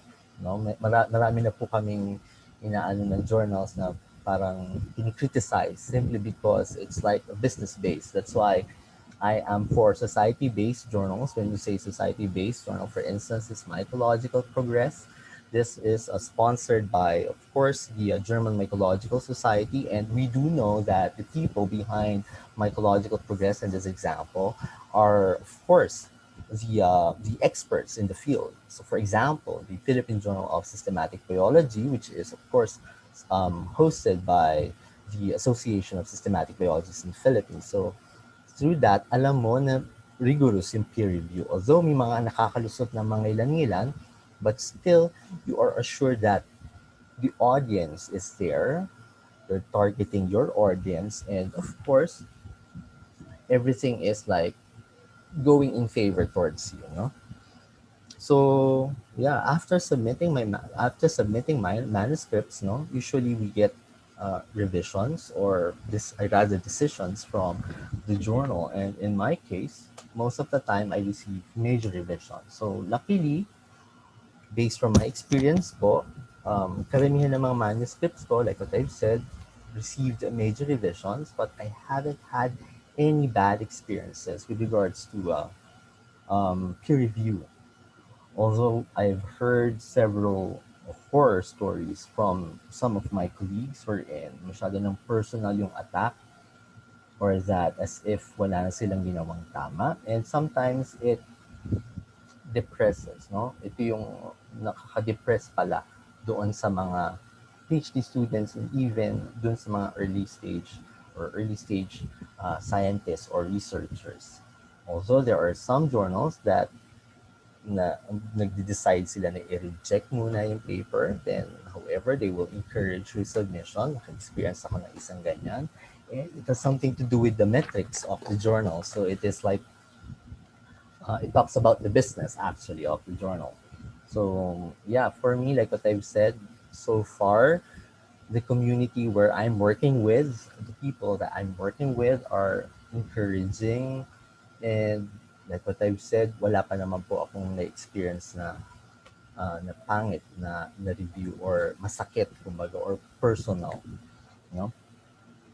So talking about, I mean, with regards to my publication, so luckily for my PhD, so I was able to produce 6 manuscripts, then 1 review paper. So this is 6 manuscripts. I include these in my actual thesis because in the program kung nasaan ako, I applied for a cumulative type of thesis wherein you need to write a short introduction, include all publications doon sa gitna, then after that would be a synthesis discussion, which for me at that time would be way easier than the typical monograph manuscript. But of course, you are also given the freedom to choose which type of thesis you'd go for. So what's important is that kung saan ka mas comfortable, no? Hindi yung parang kasi yun yung ginawa ng iba kaya yun yung gagawin mo. No, it's not like that. Although the fallback in this one is that sometimes may iniipon kang bilang ng manuscripts na napag-usapan yun ng boss mo. So in my case, yun yung mali ko talaga. Na at first, my thinking was just to produce manuscripts. So in 2017, para po akong computer, no, makinili na. So nasa harap lang ako ng computer every day writing manuscripts. So kung yung 2015, 2016 ko, nag-experiment lang ako all throughout yung 2 taong yon. 2017, sulat lang ako ng sulat ng papel, and it's practically tiring, no? So doon ko lang na-realize nakakapagod pala talaga magsulat. Excuse me. So, and as what certainly Dad mentioned a while ago, collaboration is very important. So for me, I enjoy collaborating with researchers. For example, I have here Mark Kevin de Vanavera. He's an MS biology student from Santo Tomas. I collaborated with Dr. Jean Deles and the other co-authors. So I'm a co-author, and he worked on some samples or isolates from me. Then I helped him to describe the organism and likewise do some experiments. Then this second paper is with some BS Pharmacy students from the Faculty Pharmacy, together with Dr. Dedelas as well and Dr. Israel. This one is with Nino Kagimbal, one of the few persons who helped me in the isolation and acquiring of permits. So the organisms he used here were from me as well. So I helped him also in writing his manuscript. Then this one also are BS Microbio students. So from the College of Science. So yung organisms nila galing din sa akin. So nag-co-author ako sa kanila, so I helped them, and I think yung pa lang, no, pag nakikita ko silang nag-work doon sa organisms ko, honestly, natutuwa ako kasi because I work on the basic field, no, yung description ng organism, yung description ng genus, description ng family or ng order. But this one, they are looking for the applied aspect. So Dr. Arapiles is here. She's also working on the fatty acid production of some seeds, no? So they are the applied people. So ako yung nasa basic. So it's collaboration. So like what I've said, I enjoy being an author, and as a co-author, responsibility po natin na mag-contribute tayo, no, doon sa papel. Not simply ilalagay lang yung name natin doon, but we need to contribute something. Kasi as an author, regardless if you're the first, the last, or a co-author, somewhere in the middle, or yung tatawagan naming nirvana dun sa aming group, it's a responsibility. As long as your name is there, that's your responsibility. Then, of course, in-expect ko na rin na hindi lang yung project ko, yung tatrabahuhin ko. I'll be having additional research works from my boss. So this one, Labyrinth Sulo May Kota, in all honesty, iniyakan ko po itong papel na to. 3 months ko pong ginawa yan. It's like we included everything, the evolution of the organism, the ecology. It's like bittersweet yung relationship namin dyan ng mga naka-ani ng boss ko, no? But it was good, actually. It turned out seriously good. Then this one is we collaborated with chemists and molecular biologists. So ako yung nasa part ng, of course, testing kasi I have this like some training in microbiology from Arsinas. No? So they asked us to do antimicrobial testing of some metabolites against phytopathogenic oomycetes, and we also contributed doon sa papel na yan. So it was considered to be as one of the very important paper way back in 2019, last year, in terms of bioactivity production. So, and finally, so with yung sa mga lahat ng bagay na nangyari sa akin noong 2016 hanggang 2018, nung umuwi na ako ng Pilipinas, that was 2018, I was able to submit the thesis, finally, sa aming faculty. And yeah, so right now, ang process is somehow painful, simply because I have 4 readers, no? Readers are the initial reviewers of your thesis, no?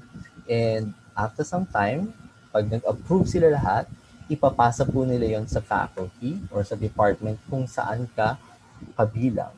Then all professors should agree doon sa thesis mo bago ka makapagpa-schedule ng thesis defense. So, counting now the number of months, almost 6 months na po akong nag-iintay para lang makakuha ng thesis defense. So, it takes patience talaga, no? So, kailangan mo lang talaga ng napakahabang pasensya. So, to sum it up, no? So, in terms of knowledge and intellectual abilities, of course, what's important is always to know your field. That's very important. That's crucial. So, ikaw yung unang dapat nakakaalam ng research work. One should think critically in the sciences or in natural sciences. And of course, in terms of modifying experiments, it's very important because like what my colleague, most of the time sinasabi sa akin, 95% of your experiments is considered to be a failure, and actually experience that. Also, one should learn how to create, modify, and of course to draft Then, of course, in terms of personal effectiveness, so I was talking with Doctors Albano, Dagamak, and Sabit the other Mr. day. Bennett, Yes, pardon, we have to wrap up in a minute. Thank you. yeah, of course. So I was like talking to them, and yeah, so I was like joking what motivates me to do research. Sabi ko lagi, is takot akong hindi graduate, but simply it's just to share my science, no? And in terms of challenges, it's just like writing and the experiments itself. Then, of course, in terms of qualities, one should learn how to communicate, listen, and just be honest with your work. Listening is very important in sciences because if you don't know how to listen, that will be um, chaos actually. So in terms of research governance and organization, since I'm starting with my research, so I always stick to my plan, and I've learned that from Germans now. Always follow your plan and learn to organize. Yun lang naman. Then, in terms of engagement, influence, and impact, what's most important is learn to collaborate and, of course, publish. However, I just like to mention this one. Publication is very important. We all do know that. This one goes to all senior researchers or those that we consider as lead researchers. Publishing is important. However, it's better to teach your students and PhD students how to do research because PhD students, that's the core of your research. And of course, in terms of skills, it's just practice and yeah, be honest and never manipulate the data. And of course, these are the institutes that helped me to bring my project into conclusion. And I'd like to thank everyone and likewise RC said for the invitation, especially to Sir Rene Tante. Thank you, everyone. Thank you, Mr. Noel M. Bennett, MSc, candidate Doctor of Natural Sciences, Goethe Universidad Frankfurt. Please join us again later in the open forum. Ladies and gentlemen, dear researchers, we are also privileged to have with us today the Honorable Commissioner of the Commission on Higher Education, Dr. Aldrin A. Darilag, CHRP, RMT, RN. Let us listen to his remarks. Good morning. Good morning, sir. Hello, please allow me to share screen, please. Yeah, I cannot also start the video.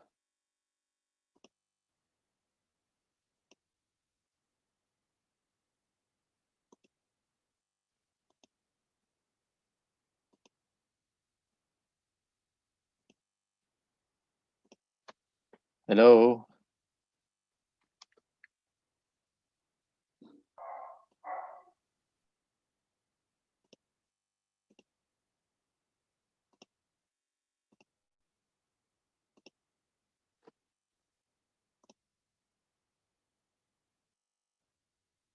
Hello, may I be allowed to start my video? The ethic is working on it now, sir. Apologies.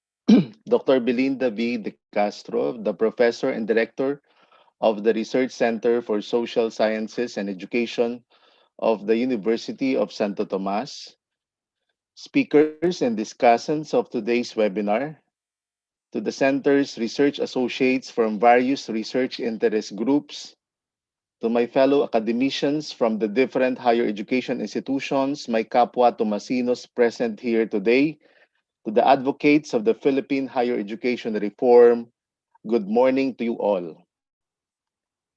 It brings me so much joy and happiness to be in a gathering of an esteemed group of researchers in the country. Please allow me to convey my warmest gratitude to UST, RCSSE for choosing me to deliver the opening remarks of this highly anticipated webinar series. With its theme, Researching the Researchers for the 21st Century Challenges and Productivity, Our participants will strive to tackle, discuss, and construct ideas, realizations, and concepts in response to the pressing challenges of research today amidst an ongoing global health crisis. As a reminder to all of us, the four major topic areas that the keynote speakers will discuss on for today until the next three Saturdays shall cover the following.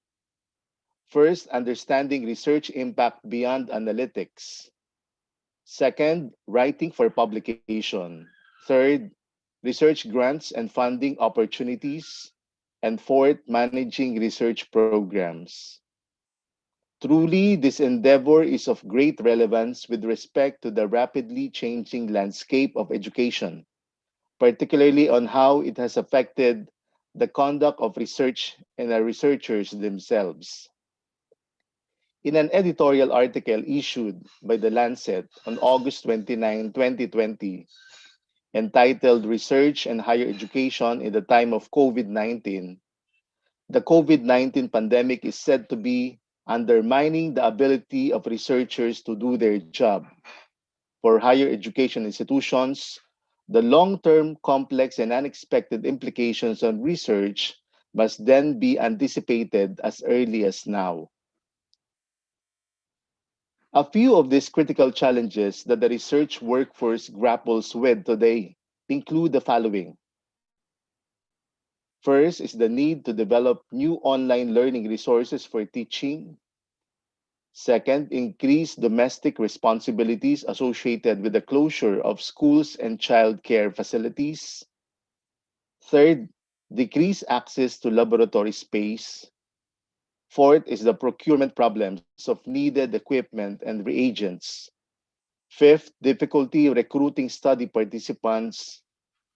And six, pausing or permanent closure of clinical trials. As such, the importance of research has always been embedded in the policies, programs, and guidelines issued by the Commission in compliance of its mandate as provided for by the Republic Act 7722 or the Higher Education Act of 1994. In fact, Section 8B of the said law specifically provides that CHED is vested with the power and function to formulate and recommend development plans, policies and priorities, and grants on higher education research. This is in order to realize the long-term vision of establishing a knowledge-based society where Philippine universities and colleges are platforms for research and development, innovation and extension in pursuit of inclusive social and economic development. Several of these policy and program initiatives of CHED to further integrate research, development, and extension within the framework of national development are as follows. First is the National Higher Education Research Agenda, or NERA, provides the policies, directions, priorities, and thrust of Philippine higher education research in the medium to long-term scale, as of now undergoing revision and orientation in order to be reflective of the current and anticipated local and domestic research demands and trends. Second initiative of CHED, the CHED Institutional Grants Program, which aims to improve the delivery of instruction, research, and extension of our higher education institutions by providing adequate funding to their qualified proposals. From the year 2017, the Commission has awarded a total of 593,462,042 to 62 projects from 47 state universities and colleges and the CHED recognized local universities and colleges. Third is the CMO number 55, series of 2006, or the Revised Policies and Standards on the Centers of Excellence Project, which incentivizes HEIs with the COE and COD awards by providing them funding assistance, such as grants to cover areas of research and publication relative to the needs of the varying academic disciplines. And lastly, the CMO 52 series of 2016, or the pathways to equity, relevance, and advancement in research, innovation, and extension in the Philippine higher education, and the CMO number 3, series of 2015, or policy reforms for the grants in aid, funds of the CHED for research and development and extension, both affirm the aim of raising the bar of research, innovation, and extension programs of Philippine higher education. From 2018 to 2019, 37 projects amounting to 109,647,742.99 have been released for funding by CHED to improve the RDE capabilities of our HEIs. With these examples in mind, you can all be reassured that the Commission will never renege from its sacred duty of preserving the quality, importance, and relevance of research in the Philippines in spite of the novel challenges we face. In hindsight, let us all remind ourselves that research does not stop from discovery, but rather it carries on forward by being distributed, thought, revised, utilized, and practiced. Hence, as my final note, may we all be reinvigorated by this webinar series to once again reaffirm our commitment to make sure that research remains to be an integral part of our roles as educators and academicians. With unity in mind, it now rests on our shoulder to make sure that our learners, the future researchers of the world, appreciate and treasure the unchanging and irrevocable essence of research, regardless of the profession they pursue in the future. To those Filipino researchers who are troubled and anxious, uncertain of what the future may unfold, please take refuge in these words of encouragement. Don't lose hope. We still need you. Embrace the world with your imagination. There are questions out there that are still left unanswered. Be inspired and allow the surge of persistence to inquire. Continue to always fall in love with research and speak its language. Be curious and the knowledge you seek shall pour in. Muli, maraming salamat sa inyong pakikinig. God bless, UST. Mabuhay po tayong lahat. Thank you, Honorable Aldrin A. Darilag, PhD, Commissioner, Commission on Higher Education. Thank you, CHED, as well for the full support that made this project possible. Maraming salamat po. First stage researchers encounter various challenges that influence their research productivity. It is crucial to systematically explore these aspects in line with the dimensions of knowledge and intellectual abilities, personal effectiveness, research governance and organization, and engagement, influence, and impact. In our third discussion, our speaker will share his experiences and views on research productivity, together with factors that may enhance research-related skills and output reality.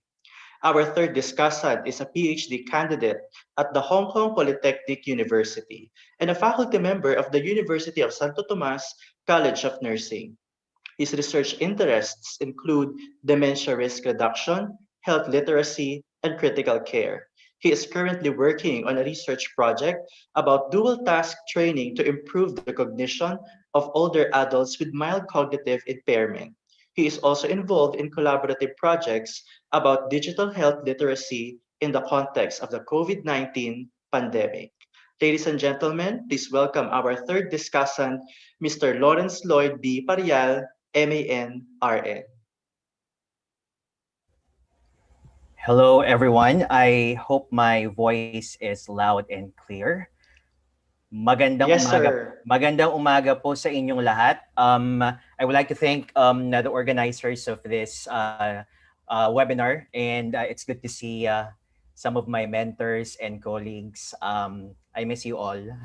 So I'm here to present the challenges and experiences from the lenses of a first stage researcher. And I will try to bank as well on the sharing made by the first two discussants as well as Dr. C. These are aspects that I'm highly related to. So again, I am tasked to anchor on the research development framework. So there are 4 dimensions. I think the previous speaker was able to discuss this one. So most of the experiences and challenges will be based on this. So in terms of research, yes, it's a love-hate relationship. Just to give everyone a context, I'm on my first year and 3 months of my PhD. So I'm not yet at the end of my PhD journey. So, but I can say that it's a phase of unpredictable pattern of successes interspersed with frustrating setbacks. Most probably, those PhD graduates would be able to relate a lot to this one. Of course, when applying for the PhD program, I just thought that, okay, I have a topic, I'm going to publish and I'm going to finish. And of course, most of the scholars or the PhD graduates would be familiar with this track that it's not as we see as it is. It's not a walk in the park, definitely. So there are a lot of challenges, especially at this time during the COVID-19 pandemic. It is frustrating because most of the projects are not progressing as expected. So these are part of the challenges during this time. So this is the university where I am currently enrolled. This is Hong Kong Polytechnic University, and these are my 2 supervisors. I was admitted last year, September 2019, under the Hong Kong PhD Fellowship Scheme. Now this is a very generous scholarship program. If any one of you in the health sciences would want to pursue a PhD abroad, which is quite near the Philippines, I would highly encourage you to pursue Hong Kong. Although I know at this time, probably there are some news that because of some volatility with the political situation, but we're not affected with that as of the moment. So there, I'm smiling on that picture, but deep inside, I'm crumbling down. That was my confirmation or my proposal defense, as they say. And probably for the first stage researchers or for those attendees here who have not pursued yet their PhD studies, I'd be able to share a lot regarding the humble experiences I was able to experience, and hopefully I'd be able to share some sort of inspiration, how I was able to somewhat overcome and go with the flow with the culture and the expectations in the PhD studies. The motto of our school is to excel in nursing for the benefit of mankind. I think this is close to what the discussion is all about, that there is impact beyond the analytics. Just to give everyone a context, I've worked with poor minorities. I've worked with marginalized communities, marginalized people. That's why whenever I think of something as a research interest, or when I was thinking my research interest, it has to benefit mankind, or it has to benefit those people who were not often addressed. So my research topic is focusing on dementia risk reduction. And currently, I'm moving into the dual task training. When we say dual task training, it's a combination of physical and mental exercises. And the focus of this is to minimize the risk of dementia. Dementia is a global health priority, yes, but it's one of the most overlooked aspects or healthcare concerns in the Philippines. Aside from the my motivation to work with older adults began in the undergraduate program when Professor Alan de Guzman inspired us to work in the field of gerontology. So I'm very thankful to that. I'm also working on health literacy in the aspect of public health. So we have a collaborative research project with some of my colleagues in the Philippines about health literacy in the time of COVID-19. So we have data from the Philippines as well as from other countries as well. Here in Hong Kong, I'm working with other people about dementia literacy among ethnic minorities and digital health literacy in older adults as well. This is somewhat in, especially at this time of COVID-19, wherein there's a lot of physical distancing happening and supportive interventions for the carers of older adults. So I'll be speaking based on my experiences, based on the 4 dimensions that I have mentioned earlier. So I was tasked to share the challenges and experiences and possibly some recommendations on how to address such challenges, such as what are the important knowledge and skills for successful research. Based from my experience,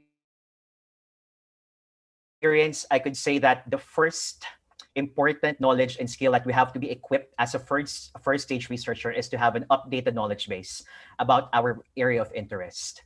We often hear about literature review, but it's not an ordinary literature review that we do if you're banking on the PhD program. That's why I highly relate with Dr. C's talk. Dr. C, I highly endorse the Web of Science. I agree with you. It's 100%, probably if not the best, one of the best databases for searching scholarly journals, citation index, impact factor, and planning to publish your paper. So because in the framework of the school where I am currently involved at, there has to be a lot of theory building before you're able to allow to implement or develop your proposed intervention. So a very important skill related to this is to have the right electronic databases and of course the skills as well. Dr. C mentioned earlier about these aspects earlier, but there are more to that. There are more to those definitely, such as using keywords, using Boolean operators.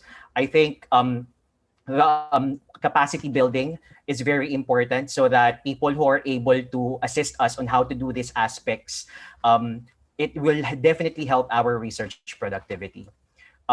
Utilizing reference management and critical appraisal tools, we have to know which journals have to be cited. I think these aspects were mentioned as well during the discussion of our keynote speaker. So we would be able to know which is the most cited journal. These are aspects that we have to be familiar of because most probably some of us have heard of the predatory journals as well. So we have to avoid using these ones. That's why we minimize Google search. That's why we have to use electronic or academic databases. That's why access to these platforms are very important for first stage researchers. And knowledge of research designs and analytical methods. In the health sciences or in the social sciences, we're often used to having multi-phasic studies, mixed methods, qualitative, quantitative. It's very important that we're familiar on how to apply these research methodologies to answer our research question. This is one of the challenges, I must say. And for me, who's not that familiar in statistical analysis, because from the culture or in the lifestyle that I was used to, we're usually dependent on statisticians. We just give them the data. We just ask them, hey, what's the best statistical tool to analyze this data set or to answer this research question? But only to realize that in the PhD program that I was exposed to, it's not. You have to be the one responsible for everything. So you have to know your data, what statistical analysis or assumptions you must use. So everything and everything the student or the first stage researcher, and of course, beginning researchers must be familiar with this one. So I had a lot of help, not only from my friends, but of course from available tools online. Just like now, some of the researchers or the discussants have mentioned, there are a lot of tools available to assist us, especially at this time of information and age. And this is one of the framework that the school is currently involved at. That's why we do make a lot of literature reviews, comprehensive and exhaustive. This is the Medical Research Council framework for the development and evaluation of complex interventions. This is based from the United Kingdom. So one of the key aspects of this one is the development of the intervention, wherein there has to be an identification of the evidence base. That's why the first responsibility or the first task expected in our department is to make a review, whether that is a scoping review, integrative review, or most of the time it's going to be a systematic review. So with no experience in this one, I would have to agree that this is one of the challenges. So earlier I've mentioned about how to navigate the databases, how to choose the databases, how to use the keywords. These are important skills as a first stage researcher that we should be familiar of. And of course, these are highly trainable skills. What else? Accessing human and material resources. So there are we have to be familiar who are the people who would be able to assist us. That is why looking for the subject matter expert, or what the previous discussant has mentioned earlier, looking for the right fit or looking for the right supervisor is very important, because sometimes you have this idea. However, probably in the institution that you wish to enroll at, no one is doing that. That is part of the limitation. And of course, sometimes, probably not sometimes, it does happen.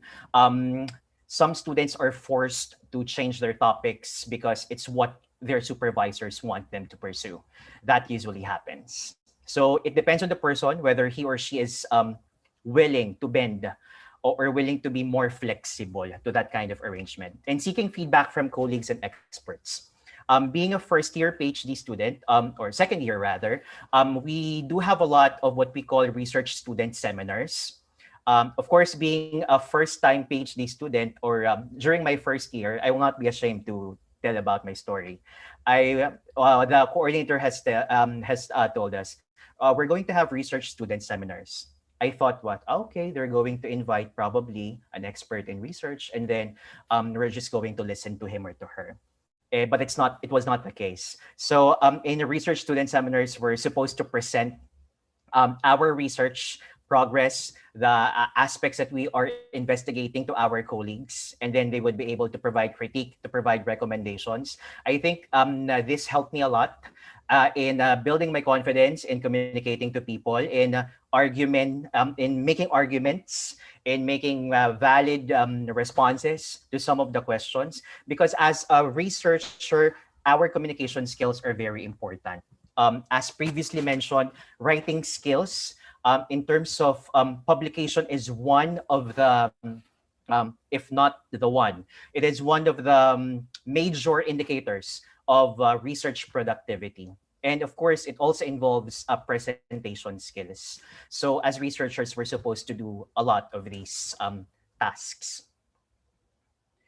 Aside from that, of the cognitive abilities for successful research, being a beginning researcher or a first stage researcher, we are involved in a lot of aspects. There are a lot of things we're supposed to accomplish. Again, in my program of study, there are a lot of literature search, literature synthesis, and organization. It's a very boring, if I may say, task. I think one of our first discussants mentioned that it's really boring. But you really have to find the courage, the motivation. You need to do this, or else you will not progress. Of course, aside from reading, you have to understand and appraise the research methods and analytical techniques. So it does require a lot of cognitive abilities. But again, hindi naman kailangan sobrang talino. What I think for me, what is very important is your perseverance. I would like to echo one of the discussants mentioned that it's usually the soft skills. I have to agree with that. No matter how good you are, if you're not resilient enough, you will experience a lot of frustrations and difficulties. That's why you have to be strong enough to be able to stand through it. Complex attention. Since we are being given scholarship stipends or money, incentives, we're supposed to be involved not only in our own research projects, but in several research projects as well. So definitely time management is an aspect to this one, because I'm sure we're all academics. We're very much concerned, or schools or universities, lalo na abroad, are most concerned about their university standings. And part of that will be research-related work. That is why PhD students are usually the ones being tapped to be involved in collaborative researches. Aside from that, problem solving is another important ability. Determining which feedback are essential. Of course, not all feedbacks are essential because sometimes there may be other lenses that will have to provide some recommendations. Some are helpful, some are not. Some will make things complicated, some will make things easier. So it's important for us to screen the feedbacks which are really essential. Addressing critiques and feedbacks in a very polite manner, and of course in a very constructive manner. And especially at this time, this one is very important, being flexible in the research plan due to contextual circumstances. Again, at this time of the COVID-19, most of the work has been shifted online, classes or online communications or online. That's why you might have observed a surge of online surveys or studies during the COVID-19 pandemic. And some of the interventions as well are being shifted to the digital or to the media platforms as well. So these are parts of problem solving because again, because as nurses, we're dealing with human participants, right? We're very much used to human interaction. So unfortunately, now we have to be more flexible, especially during this time. Creativity in research, being not so old in this journey, this is probably one of the greatest challenges that I was able to encounter. Creativity in research is very important because, again, we have to be very innovative. We need to contribute new knowledge and improve existing practices.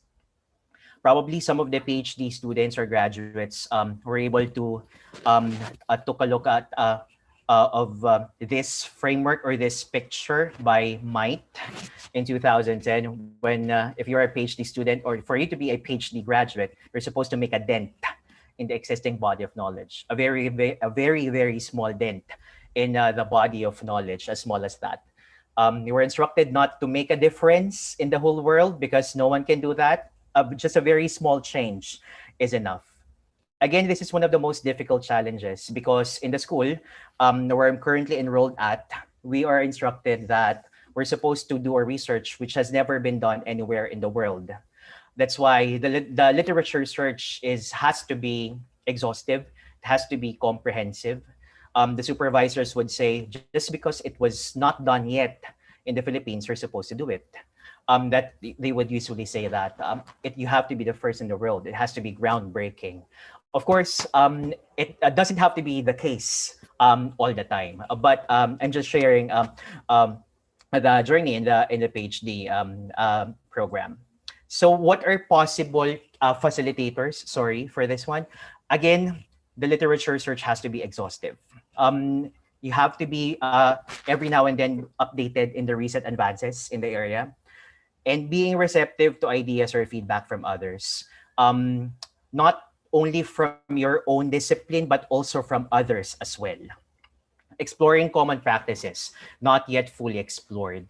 For my research topic, I'm exploring the potential of Zumba for older adults to be used as a dual task program. As we all know, this dance is probably the top dance activity in the Philippines. But when you take a look at the literature, there is paucity or there's scarcity of topics related to this dance program, especially being conducted on older people. So culturally speaking, there's a high chance of being acceptable among Filipinos. So these are aspects that facilitated the development of the topic and balancing creativity with available resources as well. During the first few stages of my proposal, I am planning to do, because they want something innovative, I thought of going digital, moving online. However, I think in our country, we have a lot of limitations for this one. That's why it didn't push through. So because again, it depends on the setting, it depends on the available resources as well. Now, the challenges in doing research based on the aspect of personal effectiveness. this is my number one. I will not be ashamed to tell you this: inadequate knowledge and skills to meet the demands. Yes, there were a lot. As I've mentioned to you earlier, it was my first time to do a review. It was my first time to do a statistical analysis on my own, but it was very rewarding. And I'm continuously developing these aspects. It's very important that you know yourself, accepting your strengths and weaknesses. And there's nothing wrong about that. As Aristotle mentioned, the more you know that you don't know. It's part of the journey of a researcher. The more you read, the more you realize that you really don't know a lot of stuff, especially in even in your area of interest, no matter how narrow it is. And you have to be self-directed to find ways to enhance competencies. If there are available trainings or courses, yes, you can do that. But if not, the internet is very rich. YouTube has helped me a lot.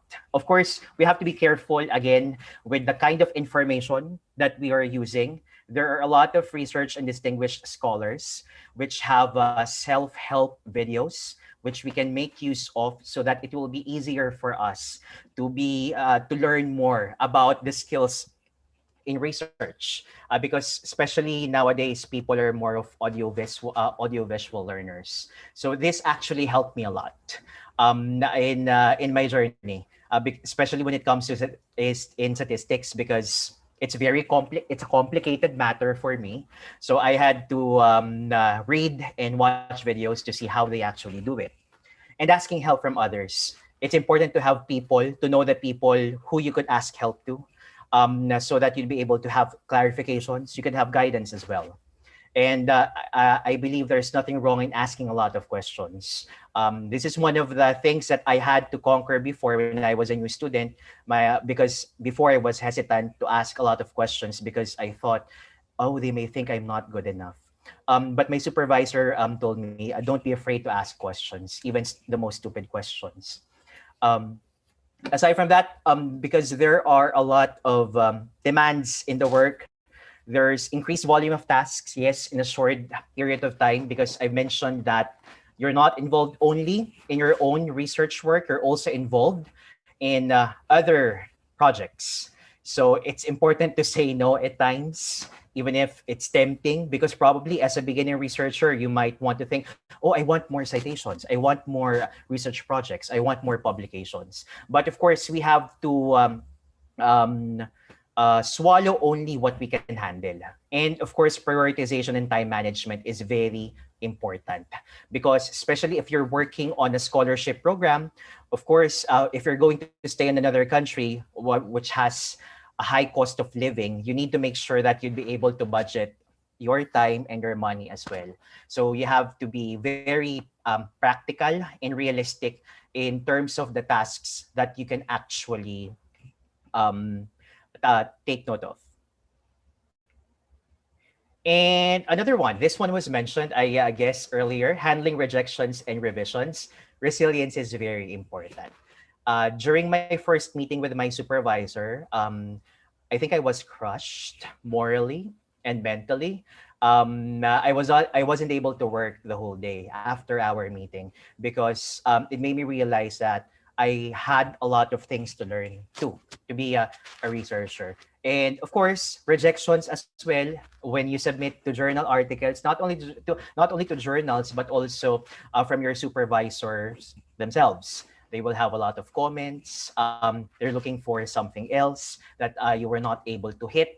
And developing resilience is very important, because again, it's not only the knowledge and skills, it's more of your personality, which will actually allow you to finish or allow you to be more successful in doing research. So perseverance, I cannot underemphasize these aspects. So does it hurt still? Even if I'm used to rejections, yes. Masakit kahit pa ulit-ulit, but eventually after a few hours, I'll just stand and sit again, and okay, let's just work again, and then let's pass the journal to another. Let's pass the article to another journal. That's how it is. Again, it's easier said than done, because I think as academics, for instance, when we pursue PhD program, as previous academics or as teachers, we're used to being on top of the class, wherein our students praise us, honor us. But when we become student researchers, it's a very humbling experience. So it's a phase that has to be overcome. And maintaining motivation. It's quite a boring journey. It's a road less traveled, as they say. But again, it's your passion and it's your motivation that will keep you up despite all the challenges. Again, at this moment, we're in most projects are at pause or not progressing as expected. It's important that we acknowledge progress no matter how small or slow they are. And finding work balance. My supervisor once told me that if you're not finding joy in doing research anymore, you have to stop for a day or two because it's not going to be helpful. So are we supposed to have day off? Yes, definitely. On weekends sometimes, but of course it doesn't happen. It depends definitely on the workload that you have to. But once every now and then, we have to we need to have work-life balance, definitely. And of course, to have friends. And again, to have this personality wherein people will be attracted to join you with, because you have classmates in your cohorts who are suffering the same thing, who are questioning their capability. Do I actually belong here? Do I deserve to be here? So it's very important to find support from people. This is one of my first output. If you can see on the first picture at the left side, that's the comments of my supervisor. And once after I received that, I told myself, okay, I don't deserve to be a PhD student. I don't belong in the program. But again, that feeling eventually went away again as the months or as the weeks went by. It's again, there are a lot of rejections that I had to experience and endure. But again, it builds your resilience. It makes you think that, okay, there's growth. I was able to improve even though there were a lot of challenges. There were a lot of things that I was able to overlook. I was able to be triumphant. And I was able to overcome those challenges. The third aspect talks about research governance and organization. So since the people in the health sciences most often work with human participants, professional conduct in research is very, very important. So we need to make sure that we protect the human participants, especially we have a lot of vulnerable groups we are working in. So aspect of ethics are very important, and training research assistants as well, especially if we're not working in the study setting, or if you are not present rather in the study setting. We have to make sure that our research assistants are well trained and have good background in the field that we are involving them. And again, mentioned earlier, upholding academic integrity. So mentioned previously by the discussant, we have to know who's the author and who's the contributor. So we're not giving out, or we're not giving out authorships to people so that they will be promoted. They will have higher points for promotion, for instance, or higher citation indices, for instance. So we have to be ethical in these aspects. In preventing plagiarism, yes, I think most of the beginning researchers would be able to reflect on this one. So it's really a challenge at first. If you're a beginning researcher, it will take hours, days before you're able to submit a good paper, because you have to rephrase every now and then. You have to look for the right words. So improving writing skills is very important. And of course, we're very much familiar with plagiarism checker or similarity index softwares. Probably the most famous is Turnitin. I think some universities has this. So this is very important as well. So that before we decide to submit the journals, now we're confident already that we have a very, very low or negligible similarity indices compared to previous articles. What else? In terms of management and planning of a project. So this is, again, part of the framework that I am currently involved at. So in my school, we're not supposed to do everything because it's not realistic. We're only cutting up to the exploratory trial. So I'm making a pilot and feasibility pilot randomized controlled trial, and probably after the PhD, it's going to be the full-scale randomized controlled trial. Of course, it depends on the institution. It depends on the expectations as well. So definitely planning for a multi-phasic study, having realistic Gantt charts, having acceptable or realistic budget allocations. Those are very important, especially if you're a PhD student. We are fortunate, probably for those who are studying abroad, who are on scholarships.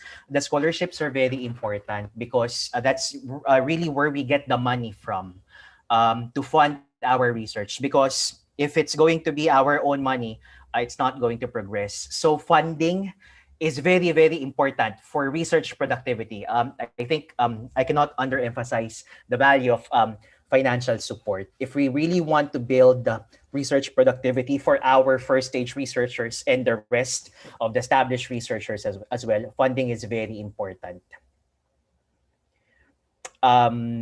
Next one is in terms of communication and dissemination of research.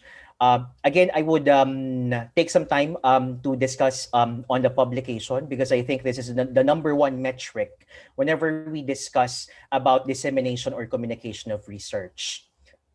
I think it's very important for beginning researchers, especially who don't have experience yet, to experience the publication process or the submission process by themselves. Because to be very honest with you, during my master's or when I was still a faculty member, I was usually reliant on some of my team members who are used to submitting our articles to journals. So when I went here as a PhD student, I need to do everything. So it was another skill that I had to learn. So it's very important to look for appropriate journals. The Web of Science, I'm not endorsing it, although it's really good, is very important to know the top tier journals that you need to submit, and you can have a ranking into it. Again, it depends on the cutoff impact factors that your supervisors or your colleagues or your institution is targeting. My supervisor told me that, Lawrence, you have to start looking for impact factor 3 and then go down as your paper gets rejected. So that's what we do. Of course, impact factor has a competitor that is CiteScore from Scopus, but still the most famous is impact factor. That is in Web of Science. That's why I would highly endorse Web of Science for institutions to subscribe to this one. There are other what do you call this, journal finders that we don't need subscription. We have Wiley, Springer, Elsevier for the health sciences, if the institution does not have subscriptions for this one. If we need to utilize English language editing services, we can do so. Again, it depends on our capacity or our proficiency in writing using the English language. Familiarizing with different formats and reference styles. That is part of the publication journey as a beginning researcher. There are different formats, AMA, Vancouver, Chicago. I was able to learn most of them in my PhD journey. Submitting an article to a peer-reviewed journal, and of course, handling rejections and revisions. It's part of the journey that we need to take note of. Because again, as mentioned earlier by some of the discussants, sometimes the reviewers will be too harsh. Sometimes they will insult that, you're not a native speaker. Please revise, or please look for an English language editor because your writing is horrible. There are possibilities that you could receive comments as such. So of course, the self-esteem could take a hit on that one. But again, it's not about you. I think it's about the writing. So as long as you're motivated to continue improving yourself, so I think that will not be a hindrance. And for my friends in the health sciences, if you are, planning to submit for journals, this is a very helpful site. It's called Equator Network. We have critical appraisal tools and reporting guidelines that journals would usually look for before you submit to them. So we have randomized trials. That's a concert, the famous concert. You have strobe for the cross-sectional or observational studies, etc., etc. So it's a very good tool for beginning researchers who are not sure probably what aspects do I need to include in my article so that I'll have a higher chance of getting published or getting accepted in the journal. In terms of health research, I'm sure in the other fields, they have other critical appraisal tools as well. And I like to cite this one, this paper by our dean. There are key reasons for rejection of academic papers. Again, it's the newness, it's the novelty. There's nothing new in your research. Probably it will be rejected. That's why creativity is very important for research productivity. There has to be something new. At least the methods, the setting, or the intervention, at least that you're probably implementing. The methodological issues and the others are quite obvious. For instance, small sample, narrow focus. I think more of this will be discussed probably by Professor De Guzman in the second session about writing for publication. So in nursing, these are some examples of the reasons why papers do get rejected. So that's why my supervisor would always remind me, there's nothing new in your discussion. There's nothing new in your paper. It doesn't make me interested. So whenever she says that, I have to believe that because meaning I have to retool probably the way that I am writing, or probably need to look at another angle wherein we can give something new to the reviewers or to the editor. And some enablers to research productivity based from my experience. It's very important. Again, I will go back to my original argument earlier that it's very important to enhance capacities for updating knowledge base. This should be the starting point for beginning researchers. We need to have an adequate grasp of what is there in our field. We have to know our field, as one of the discussants mentioned earlier. Whatever kind of review is that, whether that's systematic, scoping, integrative, or the classic narrative. But again, if we really want to increase our research productivity, I think we need to level things up, making use of the higher forms of review, such as systematic or integrative review, for instance, or if needed, meta-analysis. Following international guidelines such as the PRISMA and adequate use of reference management tools. So because again, at this time of information, we have a lot of literature. Again, as Dr. C has mentioned earlier, we need to maximize and we need to critique properly the information that is being given to us, or the information that we are able to scan.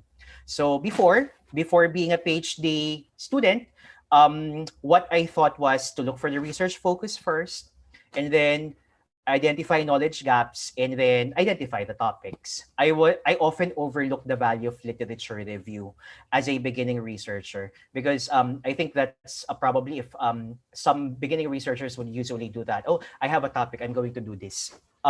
But in terms of research productivity, we have to be very careful in exploring this aspect. The value of literature review cannot be underemphasized. So we have to know the field where we are being immersed at, so that when there are questions arise, we know how to argue. When there are issues, we know what gaps are we actually filling. And again, enhancing access to electronic databases. Of course, I know that probably some of our institutions may have some limitations. I think partnerships between institutions could address these limitations, and capacity building among our librarians. I think they're the ones, they could also be empowered so that they are the ones who could teach faculty members, academics, and students on how to conduct a good literature search, an advanced literature search. In provision of relevant training and access to tools. Again, availability of software, so that those who are willing, or those who are able to produce research, would have access to relevant training, good clinical practices training, training for academic writing skills. I think these are very important aspects as well. What else? Exploring opportunities to experience the process of journal publication. I think as a first stage researcher, this is one of the most important skills that we need to be familiar of. Because in terms of the topic of research productivity, this is how our research productivity is being measured. So just to have, just to try it not once in a while, just to try it every now and then, I think it should begin in our graduate programs. Of course, the graduate programs in the different institutions have different policies. If ever they could look into the possibility of making this an incentive, or I don't know, possibly a requirement, so that we would be able to increase the rigor and the research productivity of beginning researchers. I think it's an interesting aspect to look into. And being part of research teams and teams. So that's very important. As beginning researchers, of course, there are a lot of things that we don't know. So if you are part of a research team and a team, there are a lot of people who will help you. There will be opportunities for mentorship. And if you're involved in a particular theme, for example, aging theme, it's very easy to pull up the knowledge available. Hey, I know this research was done already. This is not ideal. There are some issues in this topic. It's very easy to update. It's faster to produce articles or journal or research projects, because if you are in a common team working on a common theme, you'd be able to work faster, because most of you probably have more or less good knowledge of the topics you're exploring. And again, we cannot underemphasize the financial and institutional support for research productivity. So money is very important. Increasing efforts to improve research-related facilities. In terms of training the trainers, I think this is a good way to start. Training the supervisors, training the research advisors, so that they would be able to communicate or transfer the knowledge and skills to beginning researchers. Replacement of teaching tasks with research-related roles. If we do really want to increase our research productivity, I think this is one of the way to go into, especially in our country. We can develop, again, research teams which are dedicated for producing high quality or good output. And of course, in terms of communication, there has to be adequate funding and opportunities for international mobility. I think this was mentioned by previous researchers, or previous discussants rather. The collaboration among people is very important. I do agree with creating your research account profiles, whether that is Google Scholar, ResearchGate, now wherein you could probably communicate with international researchers. You could ask for the copy of their papers, and they would be, usually based on my experience, they're very much willing to help you. Because again, when we do research, it's about exchange of knowledge, expanding knowledge. And of course, they would think that when you ask for their papers, oh, I'm going to be cited. It's going to be a motivator for them to give out their papers to you. So I think there's nothing wrong in asking questions.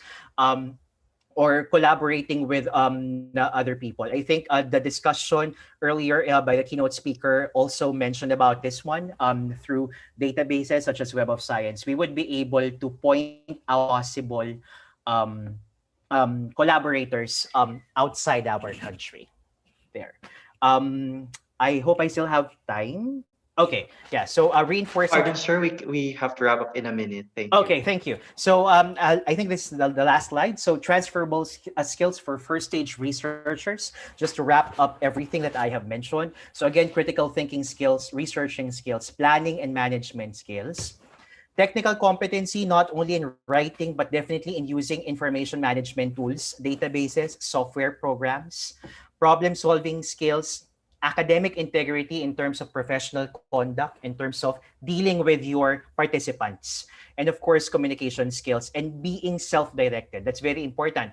Intellectual independence.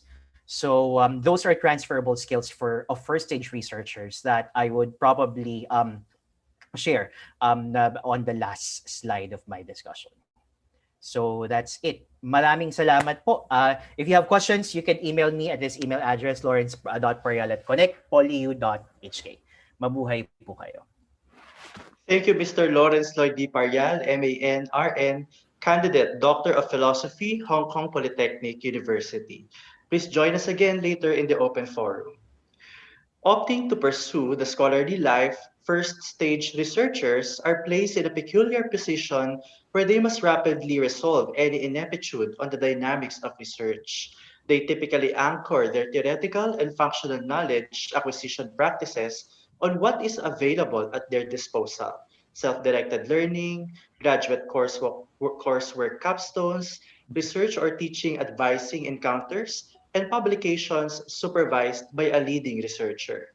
Understanding their tacit perspectives is pivotal to validate their desirable practices and reroute, if not halt, the potentially detrimental forces to their journey toward the scholarship of discovery.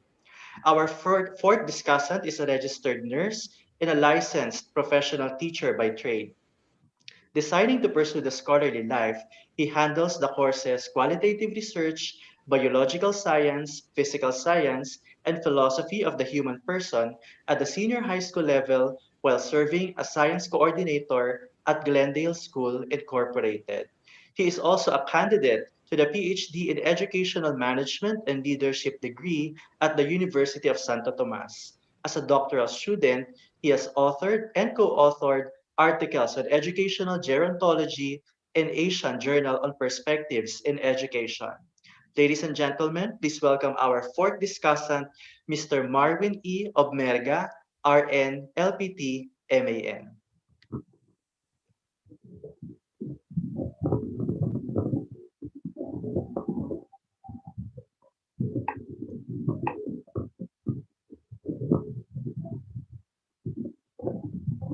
A pleasant afternoon to everyone. So here are my tacit-centric perspectives stemming from my experiences as a beginning researcher. Please do note that the majority of my sharings were actually lifted from my experiences in the specialization courses under the doctoral program, my research teaching in the workplace, my dissertation writing encounters, and the conduct of research, whether as a part of the coursework or as a part of the research load. As suggested by the organizers of this webinar, I will be sharing my presentation utilizing this frame: knowledge and intellectual abilities, personal effectiveness, research governance and organization, and lastly, engagement, influence, and impact. So with that out of the way, let's get the ball rolling. So for the beginning researchers, the entire process of research could be viewed either as an exhilarating or an exasperating experience.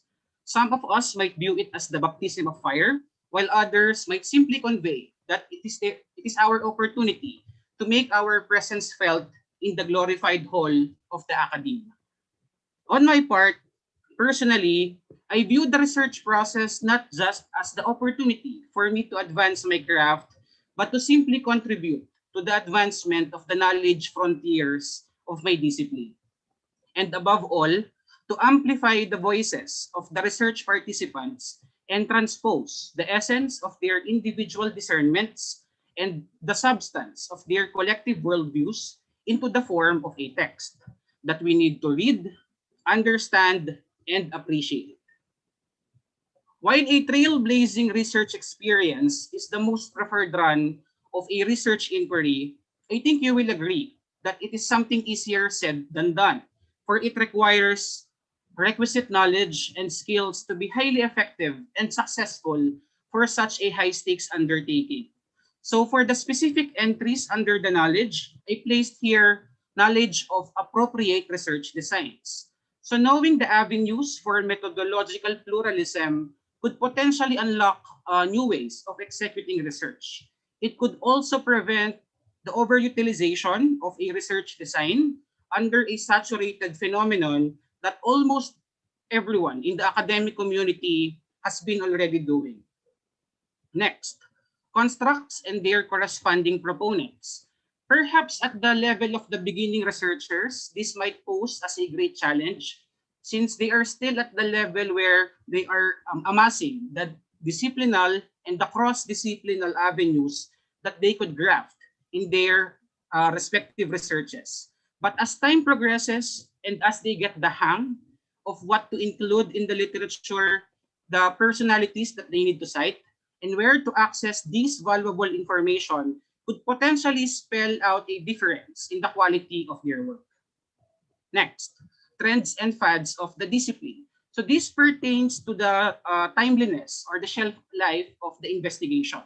A prudent researcher must know if the investigation is something that is worth doing or if it might lose the interest of the readers and or the scholars in the field.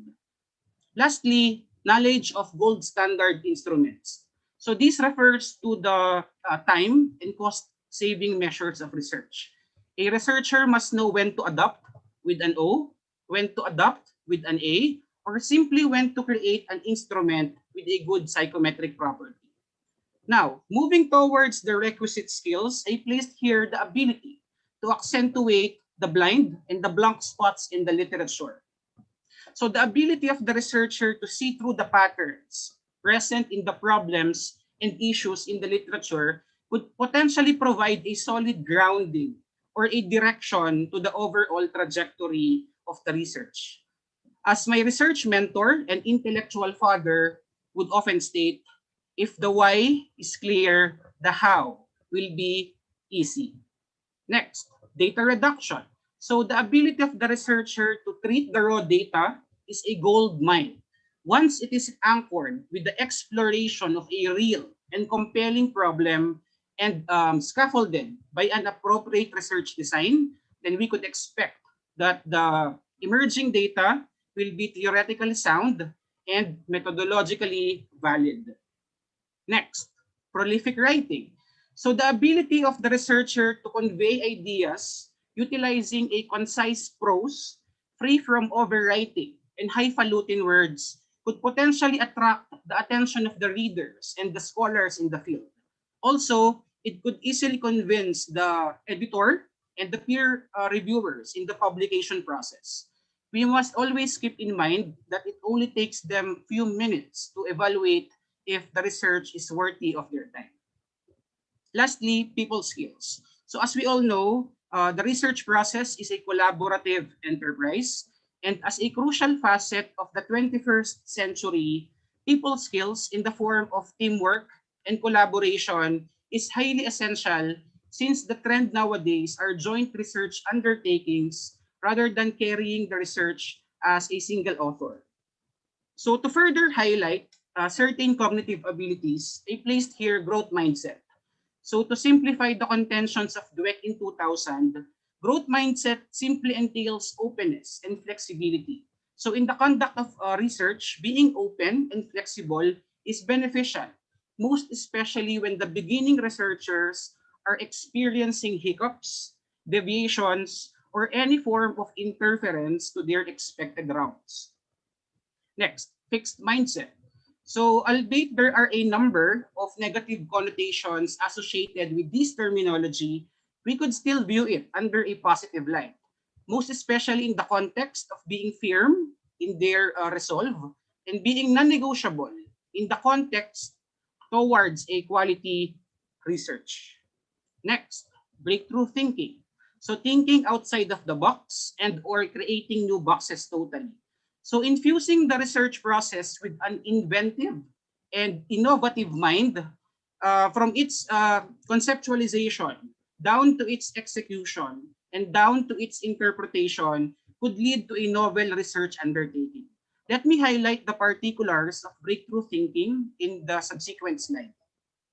What follows next is critical thinking. So having an analytical mind would further problematize the gap in the literature, strategize the research execution, and optimize the entire research process.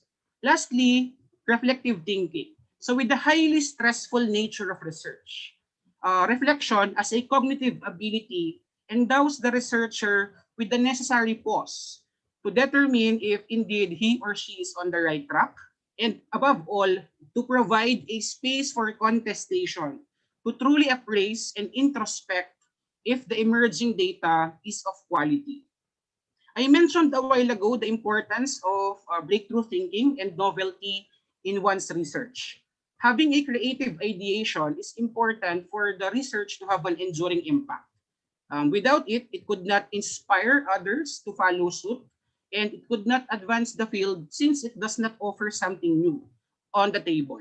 So for the specific entries, I placed here the phrase that I really like: old wine in a new bottle. So as a beginning researcher, I admire the seasoned researchers who could present something new out of an old topic. That just shows that their creativity is limitless and their creative ideation speaks volume in the conduct of a novel research undertaking. Next, originality, to introduce one's trademark in the discipline. As a beginning researcher, I aspire to be the go-to, quote-unquote, scholar in my field. But of course, that part remains to be unwritten. So let's see how I will fare as I venture toward the scholarship of discovery. Lastly, to inspire other novice researchers to follow suit. So without creative ideation, we cannot inspire others to try out the espoused methodology or challenge them to forge their own path towards a creative research undertaking. All right, so in terms of my creative ideation manifestation, I would state that everything that I've did on my doctoral journey so far are all leading and leaning towards my grooming as a qualitative researcher. So just a little backstory, I had a professor in one of my major courses who provided us with a number of required readings in the form of leadership and management textbooks and journal articles. He instructed us to come up with an integration or a synthesis paper highlighting the salient takeaways from those required readings. So instead of submitting simply an essay or a reflection paper, I painstakingly did a content analysis as if I was preparing a publishable extract or a thematic review of the literature. And not just that, I even conveyed the essences and the shared essences of these thematic areas into the form of a simulacrum, as if I was presenting a qualitative paper every single time. So through these simple experiences, I was able to convey and portray rather creative ideation on my capstone requirements. And I can state that right now, I am enjoying the fruits of my labor since I can easily and effectively blend ideas and present arguments in my own dissertation. So here are the samples of the integration paper titles and their corresponding simulacrum that I've did few years back.